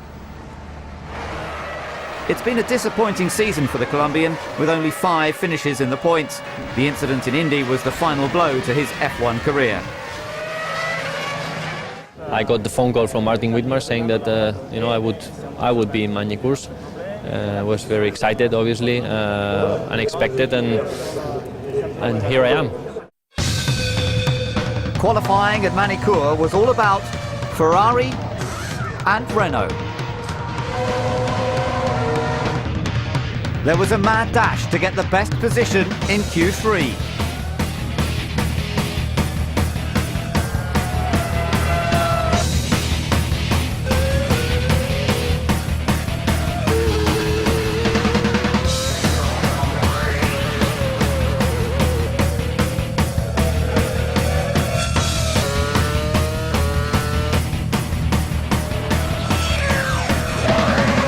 When Michael took on new tyres, so did Alonso.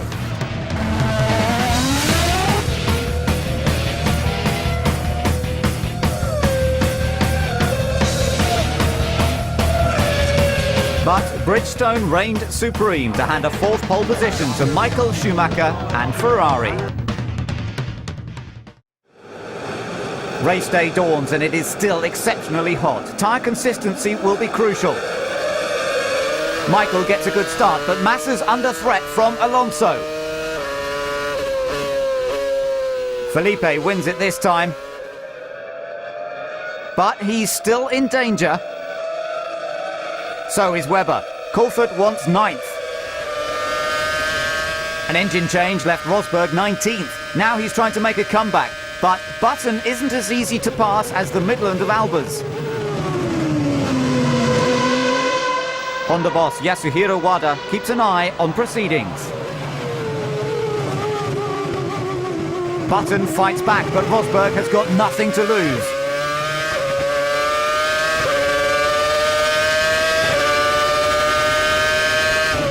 It's Jensen that makes the move stick. Montero is in trouble.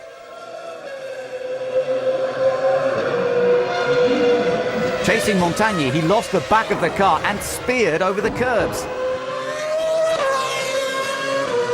He loses hydraulic pressure, and it's the end of his race. Likewise for Barrichello, he suffers a suspected engine problem on lap 18. Trulli gets defensive with Raikkonen. But Kimi hangs on to the inside line and has the momentum to claim the position.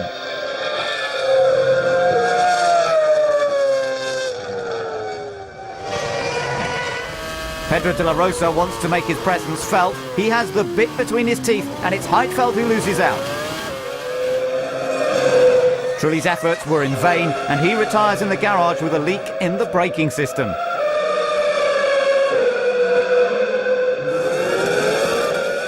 It's looking bleak for Mark Webber as well.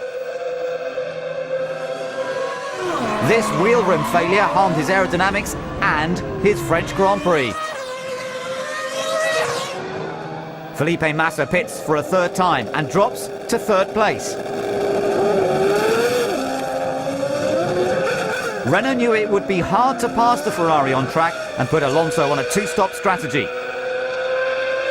He's second and doesn't need to pit again, but with less than 10 laps to go, Michael leads by more than 17 seconds. Not even Alonso can change that. Michael Schumacher takes his 8th win in Manicure, bringing his career total to 88.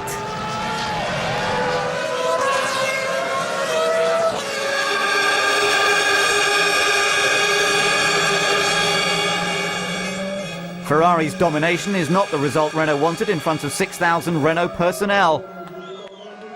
But for the Italian team, it's exactly what their championship charge needs.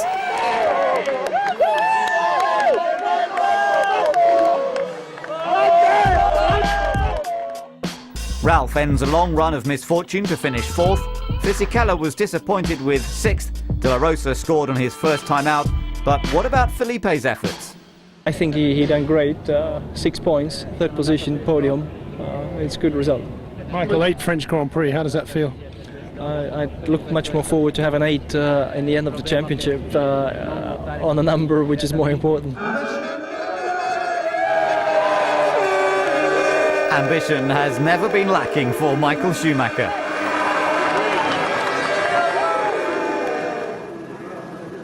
The German Grand Prix sees 2 debuts. Super Aguri run their SA06 for the first time, and 3rd driver Sakon Yamamoto will take over the driving duties alongside Takuma Sato. But the youngest Japanese driver to start in F1 had a rather troublesome weekend with technical problems on Friday. On Saturday morning he left the track at the last corner and had a heavy impact with the wall, wrecking his new car.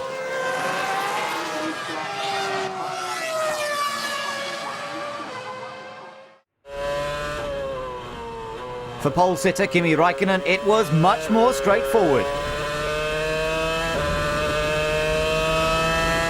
When you cross the line, you just gonna focus on the first 2 corners because those are most important. If you have a mistake on those, the lap is gone already. And once you get through the first 2 corners, you get the rhythm going, and it's much easier to go after that. But the first couple brakings are almost the most important.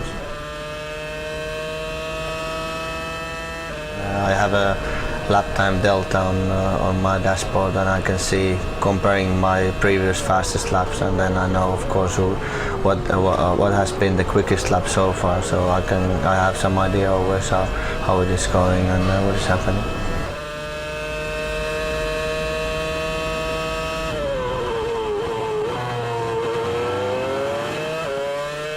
We were within a situation that we needed to really get the pole position, and I didn't have much to lose, so I was pushing as hard as I could, and the car felt it great. And that's really, I was putting all the effort on every corner and try to get it right. Pole position is always the best, and it was nice to have it in Germany, one of the home Grand Prix for us in the Mercedes, and it was a good moment.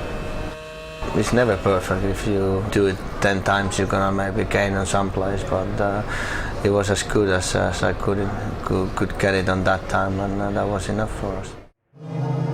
The green flag can only mean one thing. The 2006 German Grand Prix is about to get underway.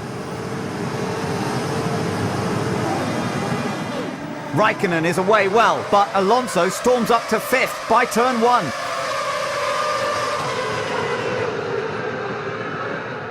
Kimi streaks ahead while everyone else fights for space.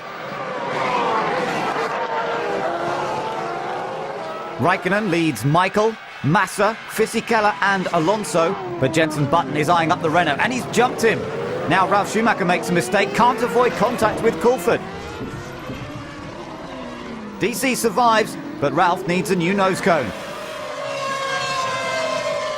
Rosberg's pushing hard on the opening lap, maybe too hard. He loses the back of the car, careers across the gravel and into the wall.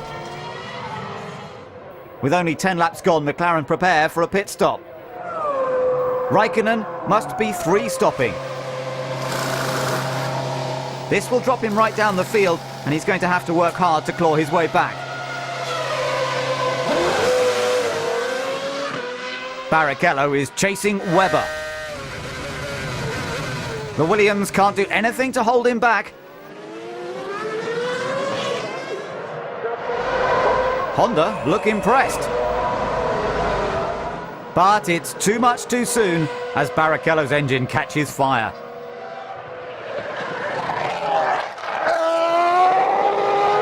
Leaving Rubens to hot-footed out of the car and out of the race.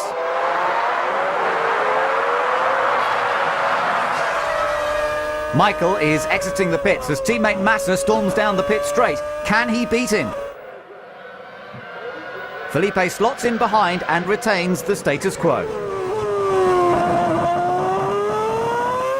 How far will he challenge Michael?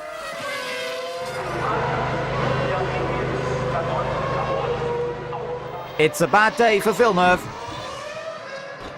Now that's game over.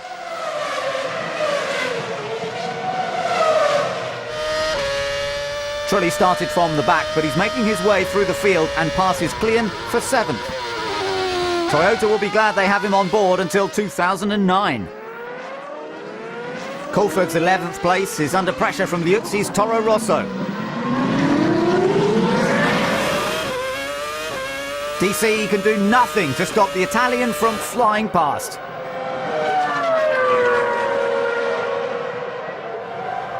Raikkonen rejoins from his 3rd pit stop into the path of Mark Webber.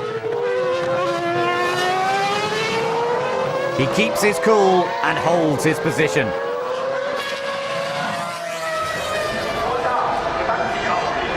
The Finn is on a roll. His strategy may have worked against him, but his driving skills are spurring him on. Now it's Button who's under attack.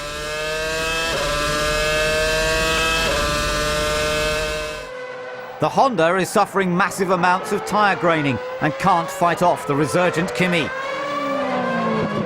Webber had been running well, but now a water leak terminates his chances. Probably won't make it back, Mark. Just try it back on low revs. If you have to stop, stop near a fire marshal, because it'll be very hot underneath. Just drive back to the pits. If you don't make it, stop near a fire marshal. Trulli's had a storming race. Now he's challenging both Renaults. He even gets a good view of a rare error from Fernando.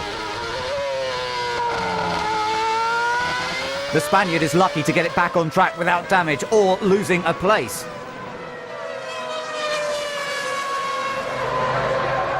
At least it gives Ferrari something to smile about. And so does this. Michael wins his home Grand Prix with Massa a close second.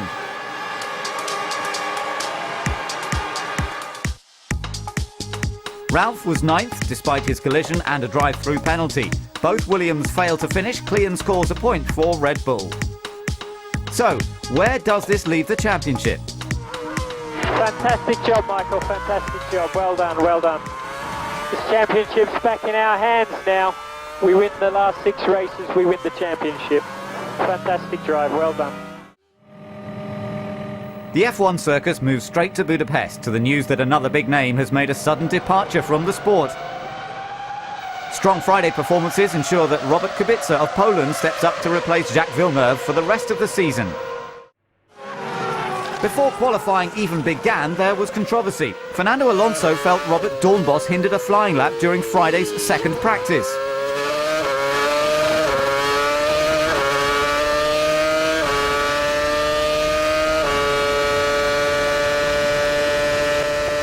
Alonso was deemed to have deliberately brake-tested the Red Bull and was handed a 1-second time penalty for each part of qualifying. This was in addition to another 1-second penalty he received for overtaking under waved yellow flags later in the session.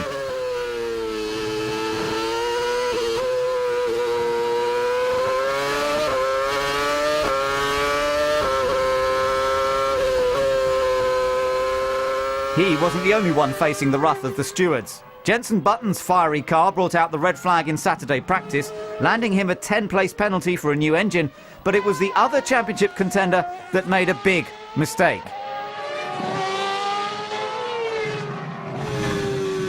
Kubica followed Alonso and both slowed in response to the flag.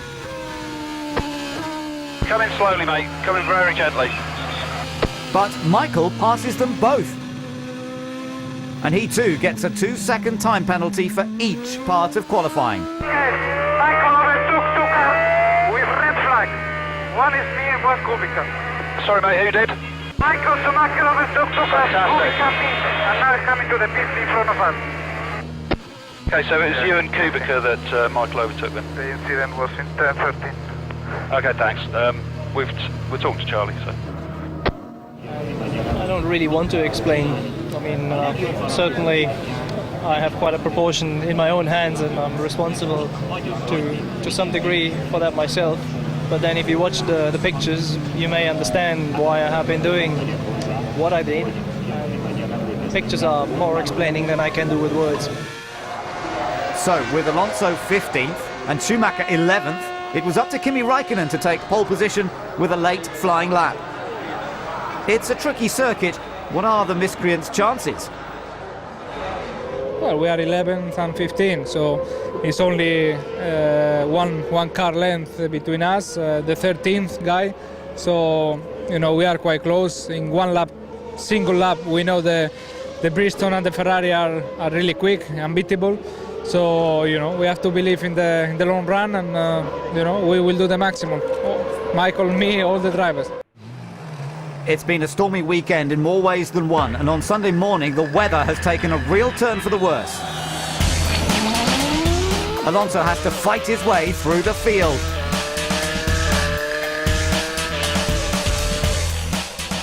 Räikkönen maintains his advantage. Michael exploits his cracking start through the spray.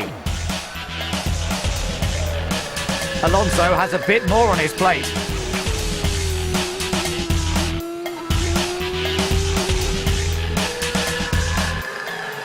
Kimi still leads Barrichello, De La Rosa and the 2 Ferraris. Michael makes up even more ground. But so does Alonso.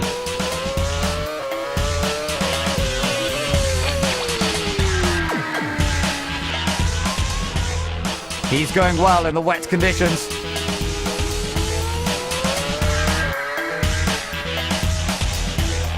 He's got as far as Massa.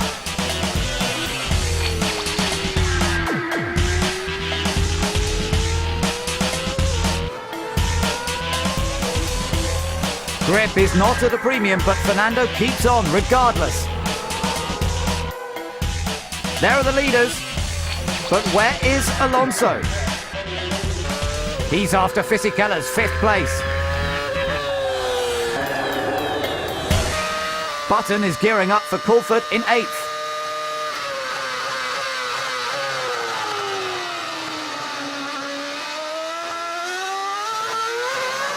Meanwhile, the title contenders go head-to-head.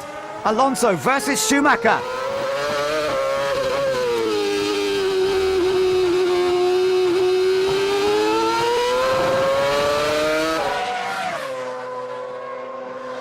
It's a tense crusade for 4th.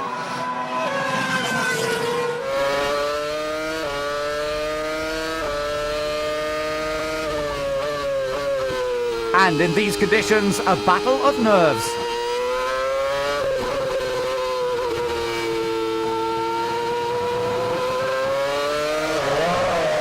Barrichello started with wet tyres, which paid off initially, but he needs the intermediates now.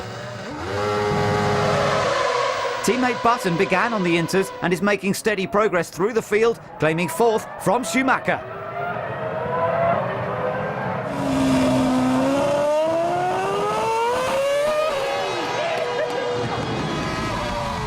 Kubica is harassing Scott's speed. He wants to cause a stir on his first F1 appearance.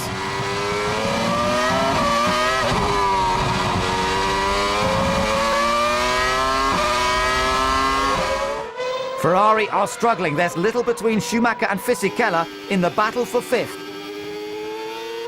Nothing, in fact. His front wing and will have all that work to do again.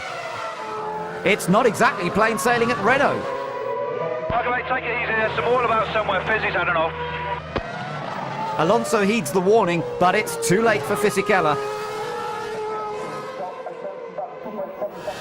Pedro de la Rosa's catching his teammate, and instead, he sees this.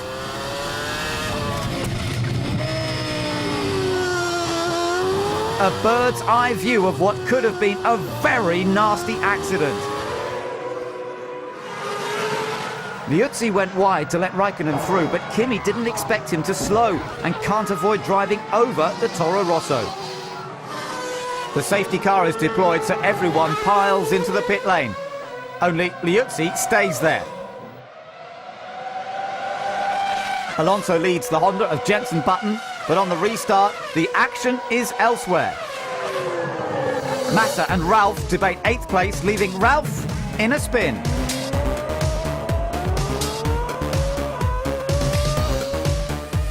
Coulthard is chasing Heidfeld.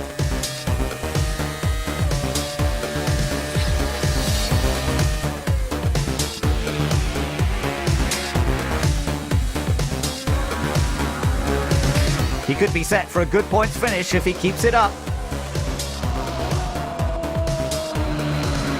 A clout from Schumacher won't help, but does the Ferrari more harm. Ferrari continue to struggle, but Kubica offers Massa no sympathy. He wants points in his first race. But are the conditions changing? Scott, do you think it's already for dry tires? Already dry tires? Yes, I think we should go dry tires very soon. Michael has another go at Coulthard. And gets it right this time. Speed rejoins with dry tyres. Maybe a little optimistic. Montero and Sato keep it close. These two have a history, but keep it clean this time. Definitely too early for dry tyres. The battle at the front is still between Button and Alonso.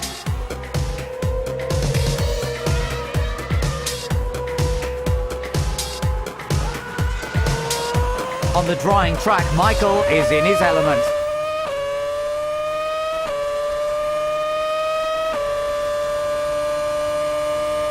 And Heidfeld's in a points position. Michael pits. but doesn't change his tyres. Does he have a trick up his sleeve?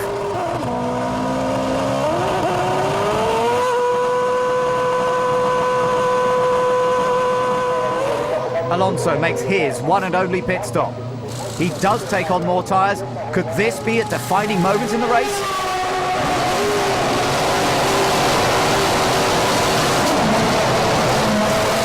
The strategy is certainly working. No, he's got a problem. He's really struggling. Now something falls off his car, leaving him with plenty more tyres at his disposal. That's it for Renault. What happened is a dry shaft gone in the pits, and I fell straight away after the pit stop. I tried to make the first corner, was nearly on the limit, but the second one was too much. To see how it finished the race, but you know, mechanical problems always happen for everybody. New leader Button makes the change to dry tyres.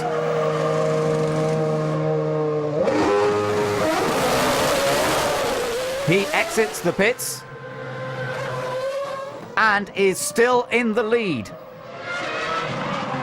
Michael's intermediates are starting to fade, leaving him prey to De La Rosa on dry tyres.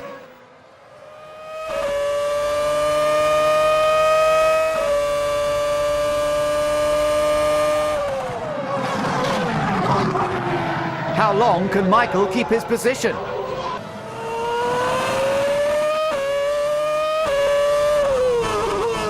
They avoid contact, but Michael also avoids the chicane. This time, not quite.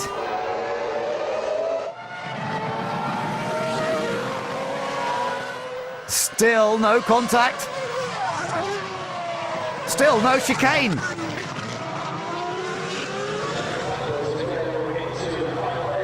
Now Heidfeld fancies his chances.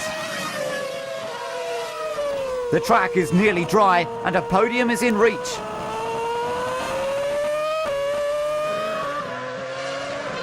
There's slight contact and Schumacher still misses that chicane. It might have seemed minor, but the nudge puts an end to Schumacher's race. Ferrari should have been making the most of Alonso's demise. Instead, a roller coaster ride of a weekend finally comes to an end for Michael Schumacher.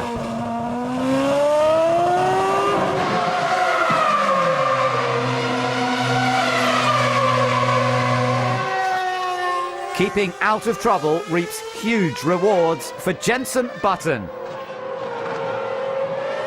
Despite starting 14th, he survives a tough and challenging race to take his maiden win in Formula One.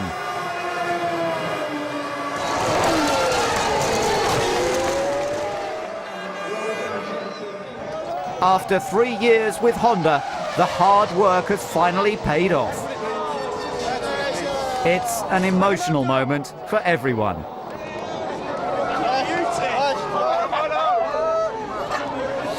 It's been a race of firsts. First win for Button, first ever podium for De La Rosa, and for BMW Sauber. It has to be one of the most entertaining races of all time.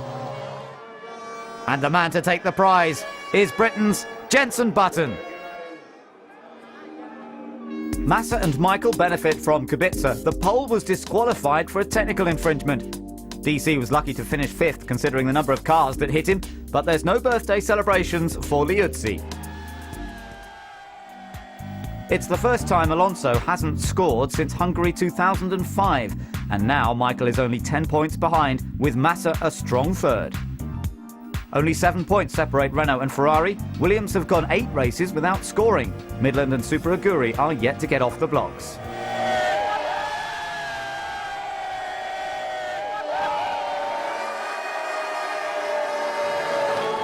It's what he's been striving for since he started his F1 career in 2000. Finally, his time has come to take the top step. Hey, just a quick message to say thank you to everyone back at the factory and also to the race team here. It's been a tough few years. You know, I've been with the team for 3.5 years looking for that first win. We've had some great times. We've also had some pretty torrid times. So I'd like to say a big thank you for all your hard work. And I know you'll never give up, and you haven't. But here we're here at the moment to celebrate our first win. So thank you very, very much, and hopefully this is one of many. Yes. Number one. Istanbul plays host to round 14 of the season. Winning races is not just about having the best driver or the fastest car. There are many key people behind the scenes. Who's the man behind Michael Schumacher? I'm Michael Schumacher's race engineer. Fantastic job, Michael, fantastic job. Well done, well done. This championship's back in our hands now. We win the last 6 races, we win the championship. I think the championship's going to come down to who gets the most out of the car, who gets the most new pieces on the car, who makes the biggest improvement to the car between now and the last race. Chris Dyer is the man who oversees Michael's progress from the pit wall. What challenges are posed by the format of the race weekend in 2006? Qualifying now is really a lot about managing the timing, getting out on the track when the track is clear, and then juggling the pit stops in the final part of qualifying again to ensure that we get out there when the track is clear. Saturday night then is about thinking forward to the race, fine-tuning the strategy, which may be a little bit dependent upon where we ended up in qualifying. Obviously there are things on the car we can change during the race which affect its performance in terms of tyre pressures, front wing. Sometimes you're running on a strategy very similar to the opposition, so it's very clear for Michael where he is. But when you get in situations where maybe you're on a 2-stop and the other cars are on a 3-stop, it's not always clear to the driver where they are relative to the other cars. So then you have to sort of project forward and try and explain to him what the situation will be after all of the pit stops.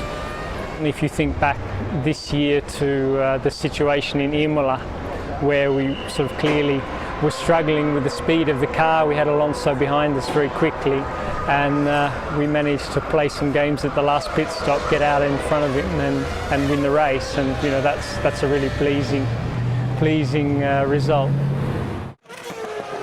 Ferrari certainly seemed to have it right in qualifying. They dominated all 3 parts. But when it mattered most in Q3, it was Felipe Massa that topped the timing pages to take his first ever pole position and Ferrari's first in Turkey.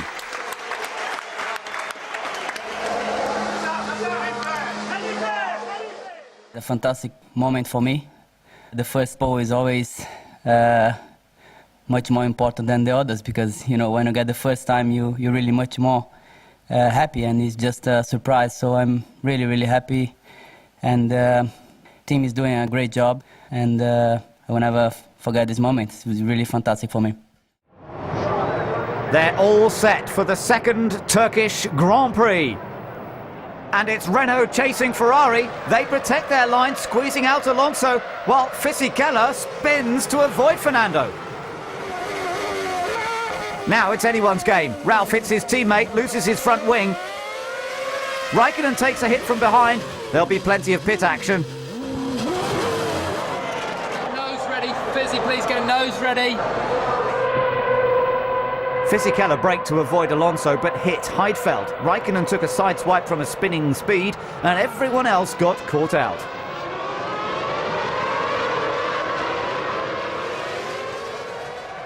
Massa leads the survivors: Michael, Alonso, Webber and Button. Fisichella is in for that new nose.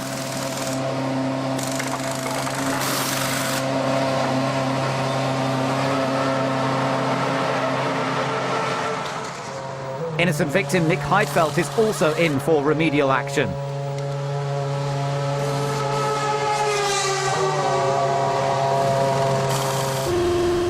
The rear end contact has left Raikkonen with a puncture, and he has to crawl back to the pits for almost a full lap. But he's not the only one. Sato's also had contact and ruined his tyre.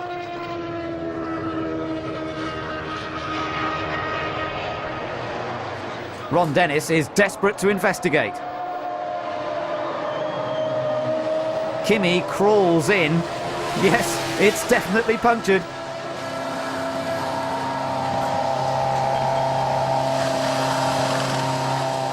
The team get to work. Has there been any more damage on the way into the pits?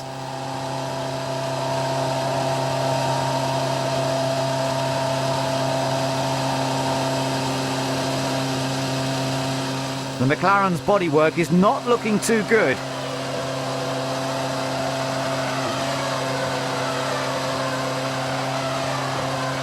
The offending piece is removed, and he rejoins.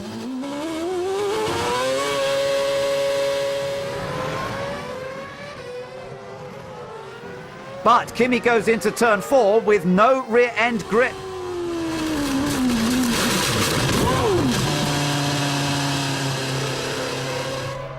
Now that is game over. Kubica's keen to put the disappointment of Hungary behind him and wants to dispose of Rosberg.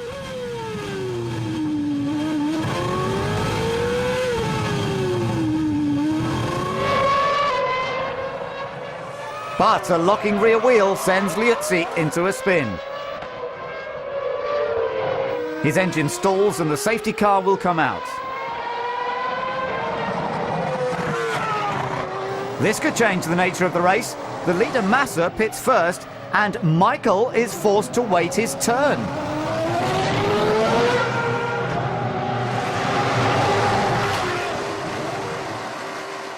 Third place Alonso has also taken time out and is looking to make the jump on Schumacher. He's done it!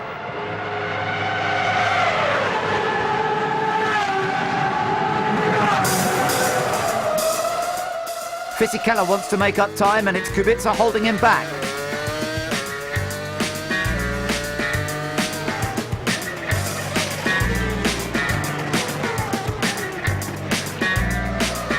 But Poland's first Formula One driver is quite a fighter.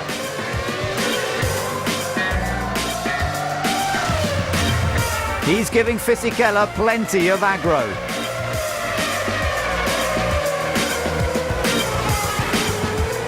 De La Rosa has Clean in his sights.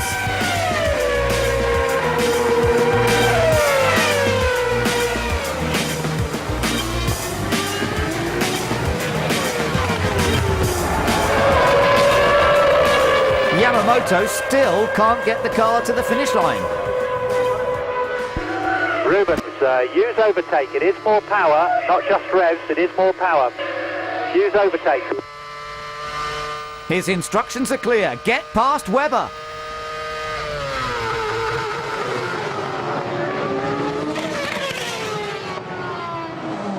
Massa makes his second stop. And guess who follows him in? Fernando may have got the jump before thanks to the safety car, but this Ferrari is staying ahead.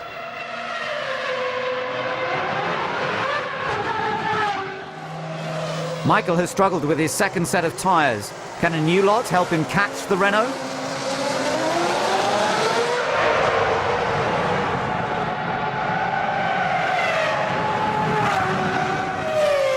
He rejoins not far behind Alonso.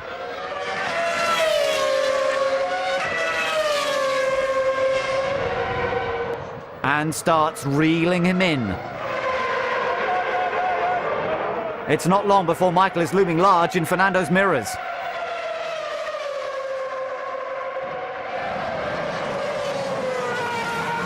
This is going to be a fight to the bitter end.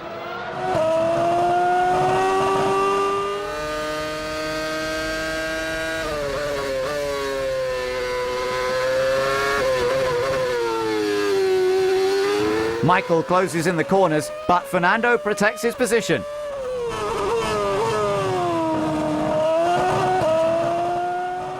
While that scrap continues, Felipe's dad is keeping an eye on his son's progress at the front. It's the final lap. The checkered flag cannot come soon enough for his supporters, nor for these two.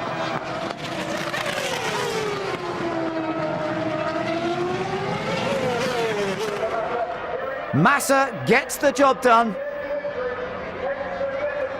There's a last bid down the straight.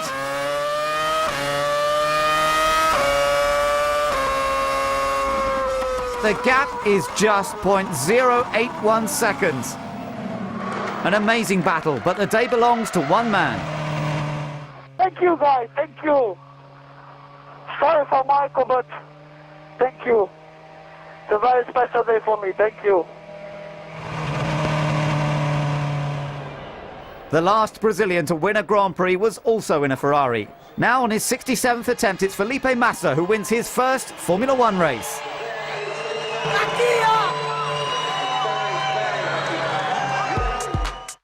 Honda get both cars in the points, but BMW Sauber are disappointed not to score any considering their grid positions.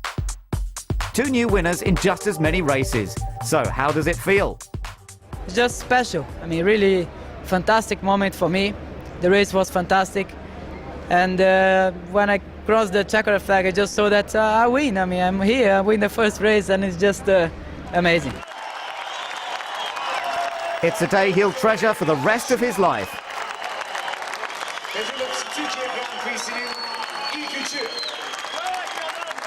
Ferrari may have had the equipment to win the race, but Renault took every opportunity to show they mean business.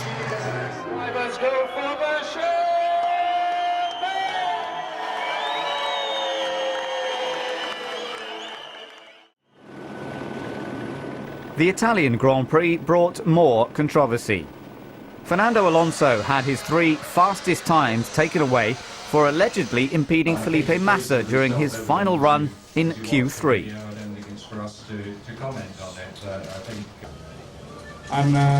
I don't consider anymore Formula One like a sport. What? Raikkonen avoided the discussions and took the pole position.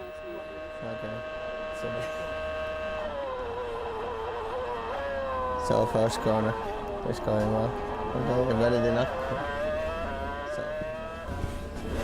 In the first chicane, the second chicane, you drive over the curves, especially on the second one. They're quite high curves, and you want to shortcut them as much as possible. And then you want to make sure that the car settles down very quickly, that you can get the traction. Basically, you try to be as quick as possible on a straight line. And then the car still needs to be good around the corner, so it's a little bit compromised around the corners and the straight line. So that's what you're aiming for. Hopefully you can get it right. You have different wings on a car than maybe most of the other places, because you only really want to have quick car on the straight, and in Monza especially there is maybe 3 proper corners, so that's what you aim for. And then apart from that, some small details, but the wings are the biggest difference.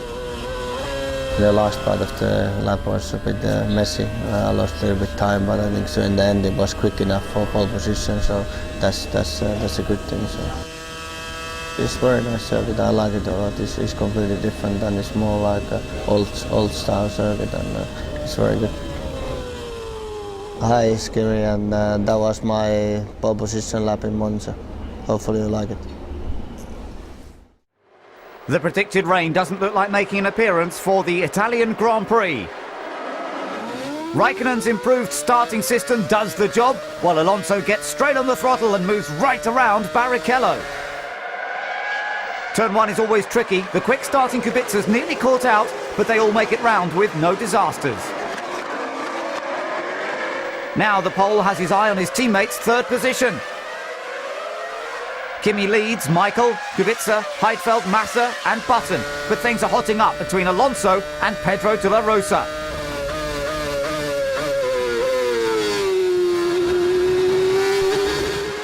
Kimi is pulling away while Massa is pursuing Heidfeld.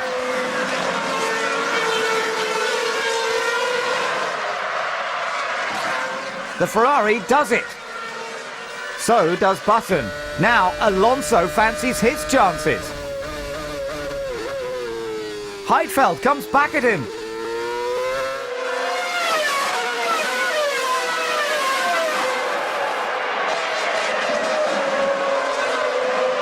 Neither driver will give up. It's a tense time for Flavio.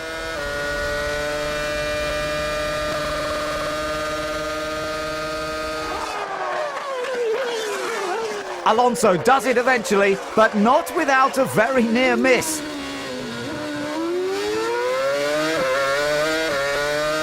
Another DNF for Rosberg thanks to drive shaft failure.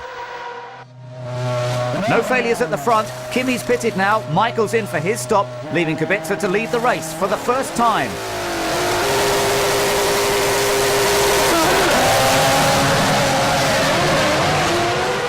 Raikkonen is in the final corner, but Michael is already at pit exit.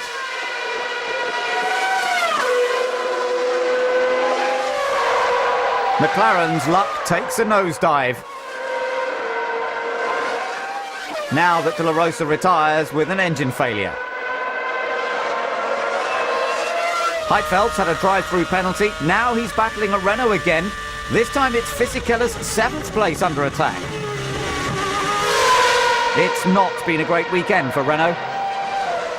Raikkonen is second, but the action is between Kubica and Alonso.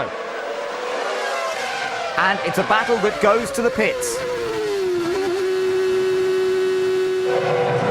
It's all down to the mechanics.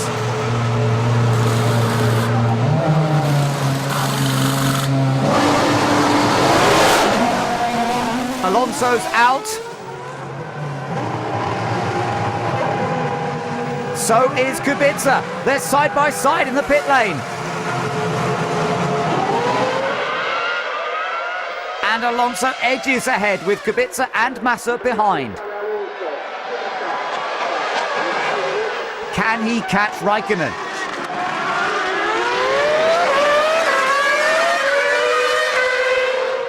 But someone's got problems.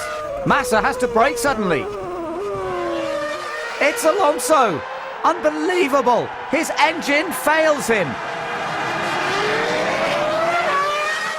The race disappears in smoke for Fernando. Could his championship be going the same way? It's caused problems for Massa too. Felipe destroyed his tyre avoiding the Renault, and it will cost him a points finish. Not so for Michael. He takes the maximum points available here in Monza.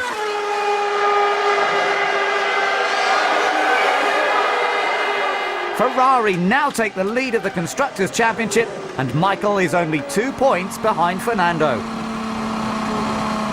The significance of this win is only too evident as Michael embraces his wife Corinna and Jean-Todt. Kubica is the first pole to make it to the podium, and in only his 3rd Grand Prix. Fisichella fought with a heavy fuel load to climb from 9th. Webber got the car to the finish, but without any points for his efforts.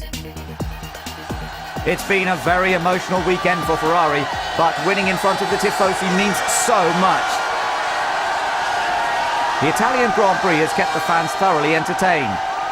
But today, it's all about one man and his future. It's going to be my last Monza race I'm going to do. At the end of this year, I've decided together with the team that I'm going to retire from racing. It has been an exceptional, really exceptional time what motorsport in more than 30 years has given to me. I really loved every single moment of the good and the bad ones. Those ones make life so special. Particular, I should thank my family, starting with obviously my dad, my passed away mum, and obviously my wife and my kids, who at all time supported at what I was doing, and without their support, without their strengths to survive in this business, in this sport, and to perform, I think it would have been impossible. And I can't be thankful enough, obviously, to my family, but as well to all my mates at the Benetton time, and obviously especially at the Ferrari days, when I've made so many friends. I have so many great guys in that team, and it has been a really tough decision to decide to not work together at this level with all my friends and my engineers and everybody. I mean, they're just so great. And but one day, the day has to come, and I felt at a point that this is the moment. All that remains is to see whether he can go out on a high.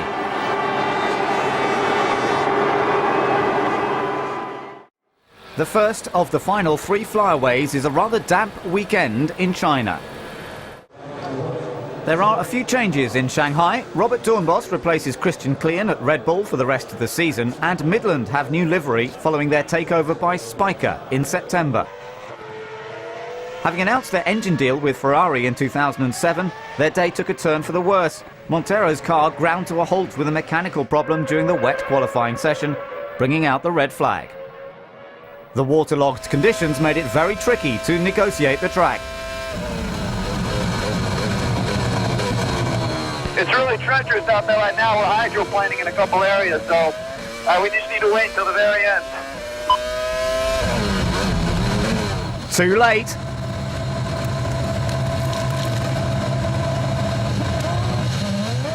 Others had good fortune on their side.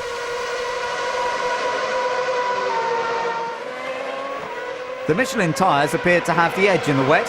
For the first time since Canada, Alonso took pole position, with his teammate Fisichella second.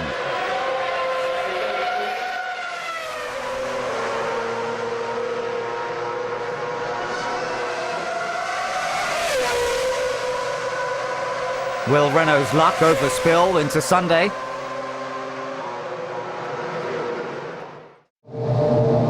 With conditions rather changeable, Charlie Whiting has his work cut out on race day.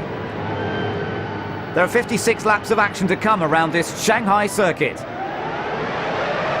The Renaults both get away well, as do the Hondas, although Raikkonen could have some say in that.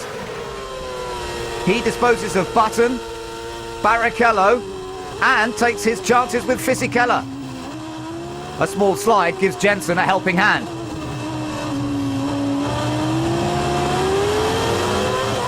But Kimi keeps pushing. It's almost impossible to see.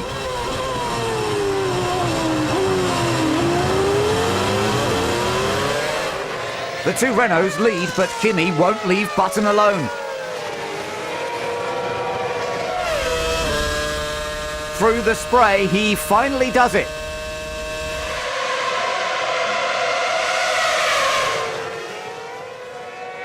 Alonso has a good lead over Fisichella, who's being chased by Raikkonen. Then it's Button, Barrichello, and Michael Schumacher. Ross Brawn has a lot on his mind. There's quite a few cars between Michael and Fernando. Schumacher knows it and sets to work on his former teammate.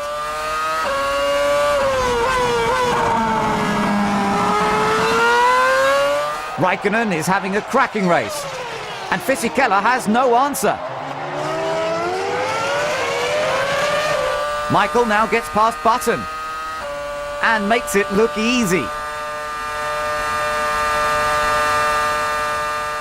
2006 has been anything but for Ron Dennis. Kimi retires thanks to a problem with the throttle activation system. The man he's set to replace at Ferrari next year is in for his first pit stop and keeps the same tyres.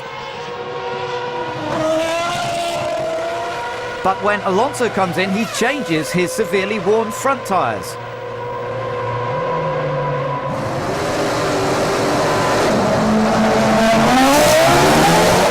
Is this the right decision? Michael has made up time through the stops. That's Fisichella and Alonso ahead. Fernando's gap has been slashed. This could be the chance for Ferrari. Changing tyres has done Alonso no favours. He's not regained his previous pace. Fisichella didn't change tyres and is able to take advantage. But going wide only means Alonso gets past and Schumacher gets a chance. The German will take any opportunity. Fernando is severely threatened. The team must take action. Renault consider their strategy, while Fisichella puts another move on his teammate.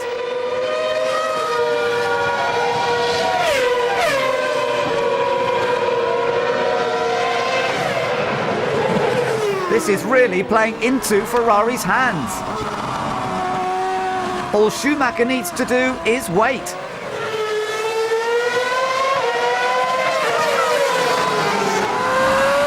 To pick up the spoils. Renault changed tack. Alonso pits early for dry tyres in a bid to catch Michael. But another problem with the right rear wheel costs him time.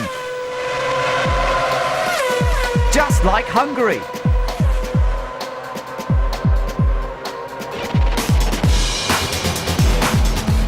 Someone will pay for that. Massa wants to make up ground. This skirmish with Coulthard will only break his suspension and end his race. Fisichella takes on dry tyres and remains ahead of Schumacher.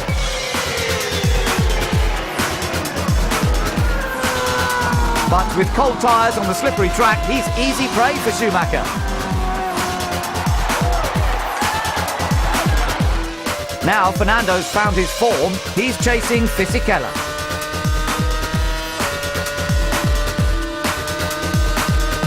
He's up to second. Can he hunt Schumacher down?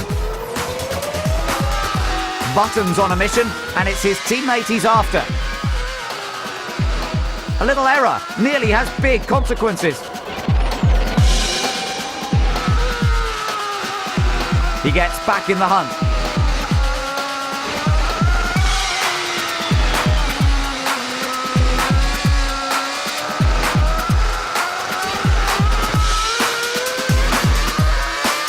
And achieves his objective.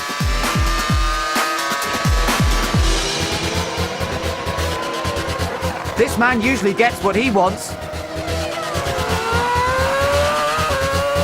He's never even scored a point here before. Now he gets the full 10 and win number 91.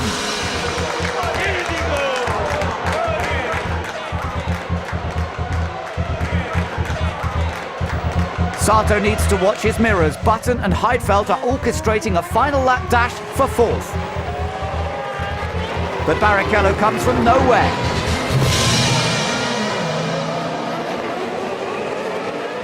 Leaving Jensen to cruise to fourth.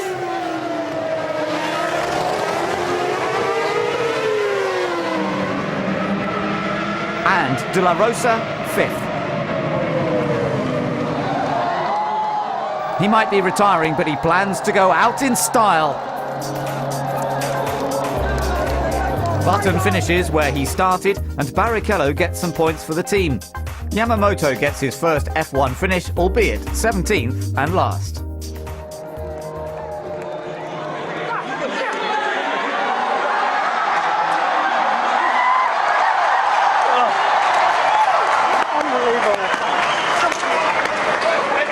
Red certainly was the lucky colour in Shanghai this year.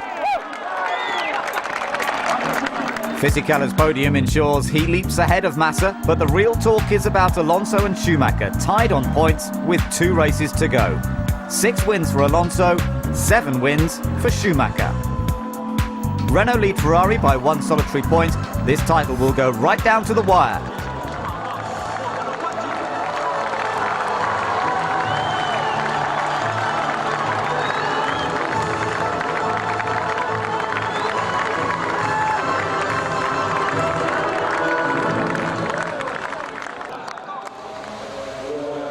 Michael is the victor in Shanghai, but who will it be in Suzuka? It's a short trip to Japan for the penultimate round. Who will become champion? I'd say Michael, probably, because of the way the bridge stones are working. I mean, the situation for Alonso is not easy, but I hope he will win. Well, I'd say Michael Schumacher. I guess Michael has got some more chance because he's on fire at the moment. But I hope in Michael win because it's his last Grand Prix. I think it's going to be Michael. I think Fernando. So that I don't know and I don't care. Me.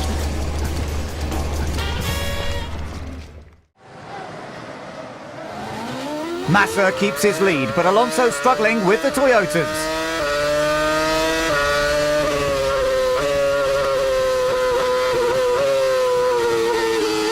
He gets past Trulli, but Ralph is more difficult.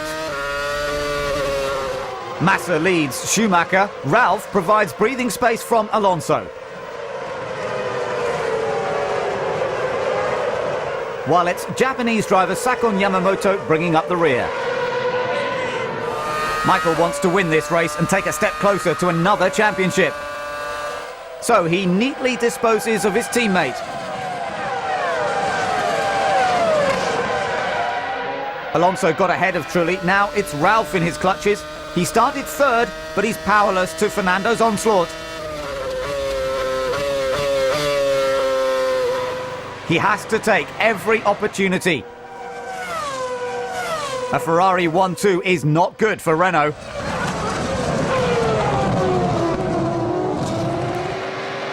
Alonso exits his first stop.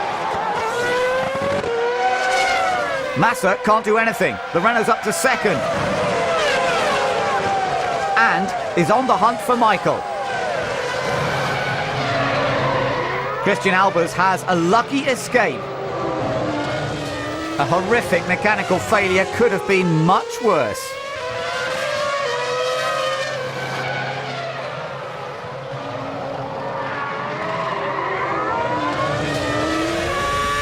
Kubica has had trouble here all weekend.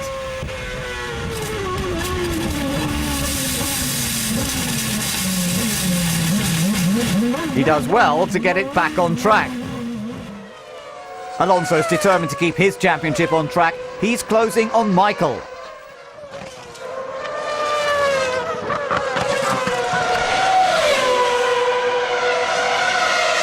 Will the pit stops change anything? Michael looks to have it in the bag.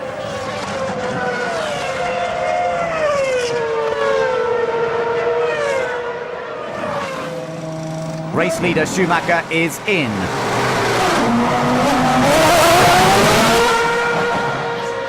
All seems lost for Fernando. Or is it? Second placed Alonso cannot believe what he sees.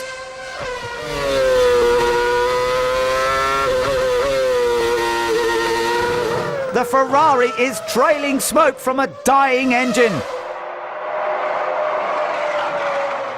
His last engine failure was in France 2000.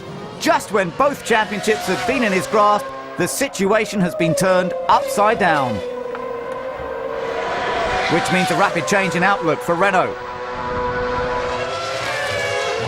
Alonso knows he can take it easy. He just needs to get to the checkered flag with no mistakes.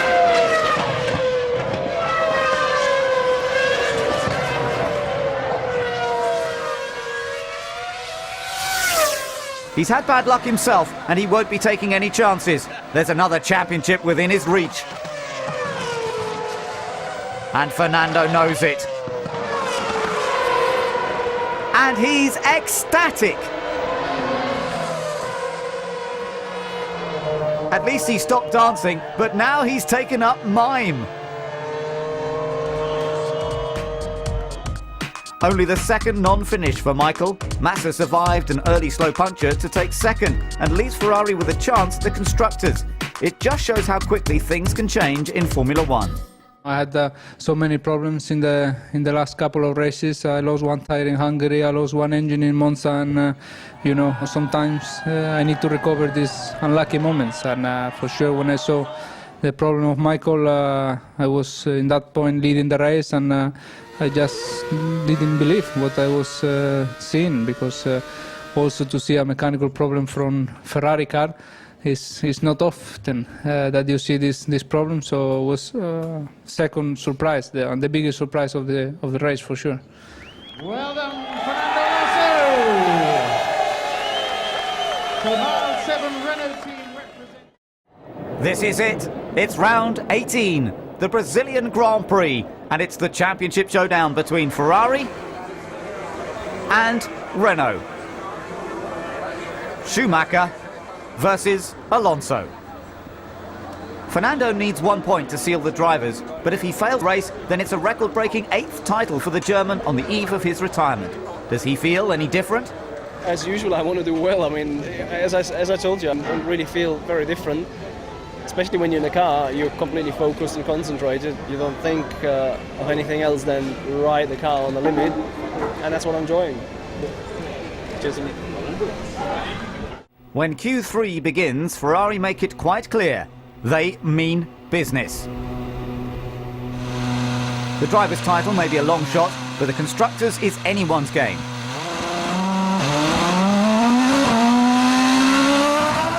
Michael Schumacher heads up the field.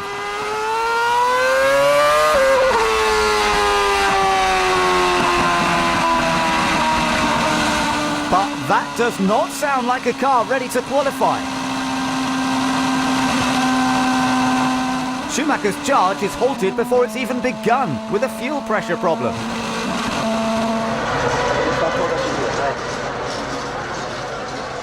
Renault sit tight, while Michael spends the session sat in the garage without setting a fast lap. Alonso secures 4th, so it's left to Felipe Massa, wearing the colours of his country, to show what the Ferrari is capable of with pole position.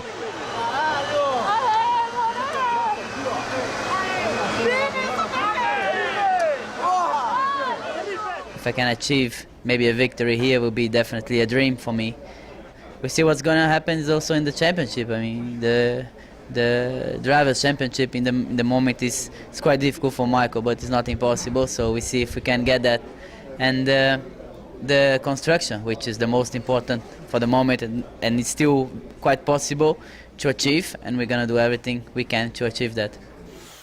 Hi, this is Mika Häkkinen.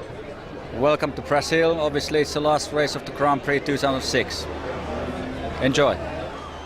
It's also the last time these two men will go head-to-head on track in what is set to be an almighty conclusion to the season.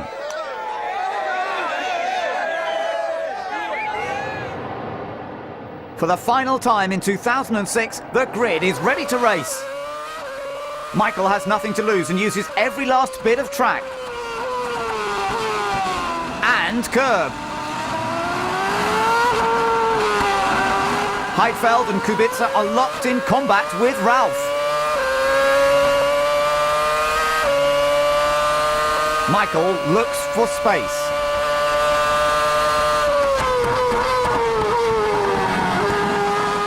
And finds it to jump both BMWs. Schumacher is a force to be reckoned with, but at least Alonso kept out of mischief. Webber brakes late and gets hit by his teammate.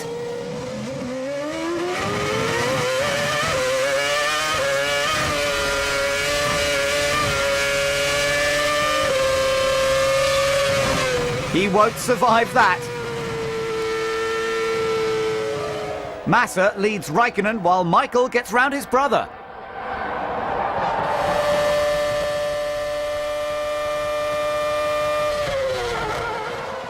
Rosberg doesn't get round one lap.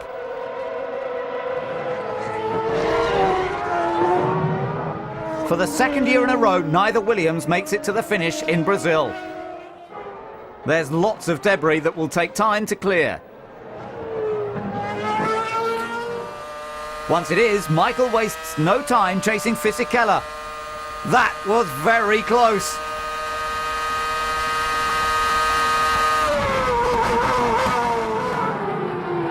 Did they touch? Michael certainly struggling with the car. Giancarlo retakes him. That Ferrari is definitely in trouble.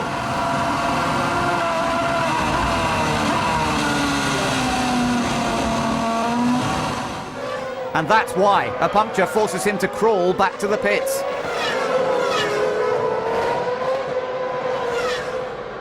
Chris Dyer gets to work on damage limitation.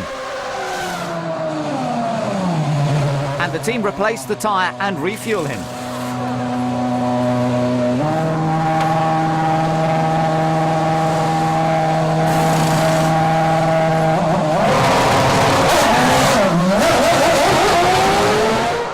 Jarno Trulli joins his teammate in the pits after they both suffer a problem with the central element on the rear suspension. Raikkonen has slipped back after starting second on the grid. He goes even further back thanks to a charging Button.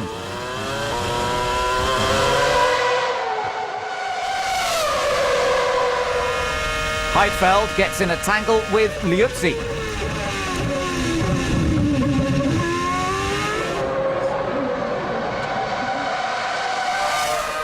Now teammate Robert Kubica is being hunted down by Michael. The Ferrari is already back up to 7th after rejoining in last place. Alonso's second and keeping out of trouble.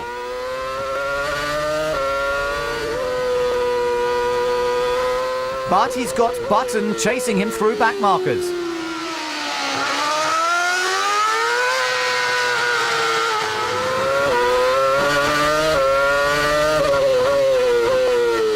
One Honda is closing, while Barrichello in the other has to surrender 6th to Michael. Massa is unchallenged at the front and can take it easy.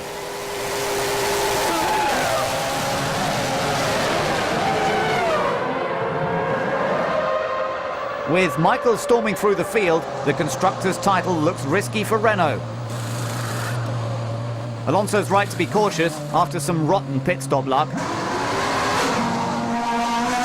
But there are no problems. Amazingly, Michael's right back where he started, chasing Fisichella. It just shows how competitive the Ferrari really is today. When Fisichella locks up, Michael eases through to 5th.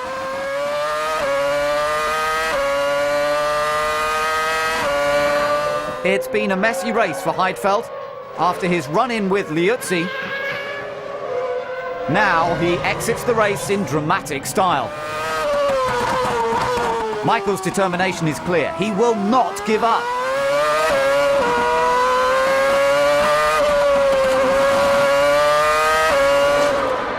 And it's Kimi.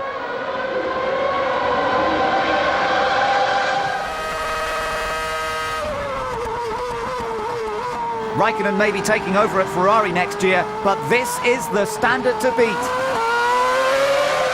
Schumacher's resurgence is making Renault nervous. But Alonso just has to stay calm. 1 point will seal the Drivers' Championship. Winning his home Grand Prix would mean so much to Felipe Massa. And he's done it! He is the first Brazilian to win in Sao Paulo since the late Ayrton Senna. A safe second place ensures Fernando Alonso is only the 8th back-to-back world champion, and he's the youngest ever. It's been 13 years since Brazil got a home win, but Massa did it in style.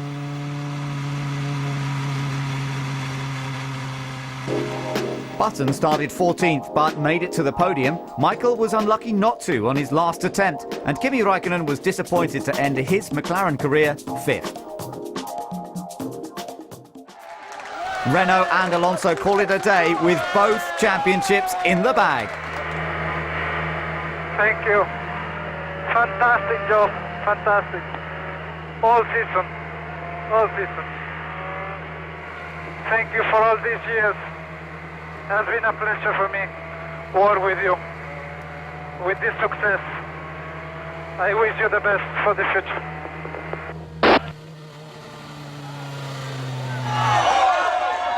Another man looking to the future is Michael Schumacher. disappointed not to be on the podium, he takes time to congratulate Felipe's achievement.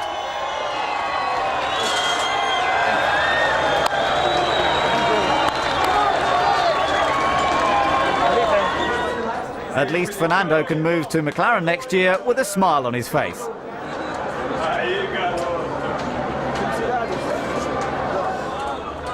Knowing that he is the 2006 Formula One World Champion.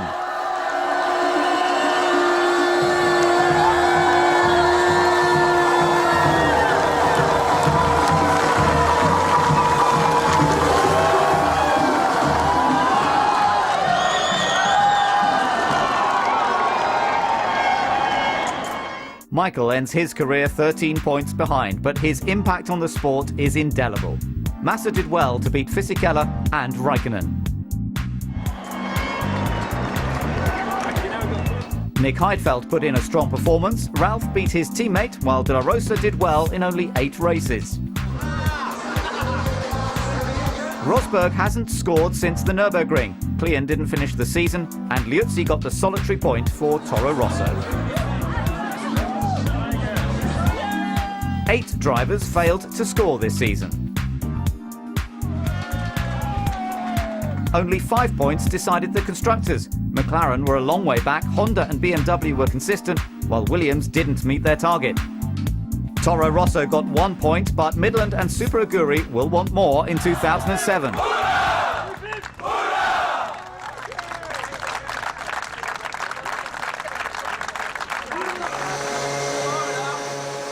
So as F1 says goodbye to Michael Schumacher, champion Fernando Alonso says au revoir to Renault and Giancarlo's E-Spec RS26 engine in the traditional manner.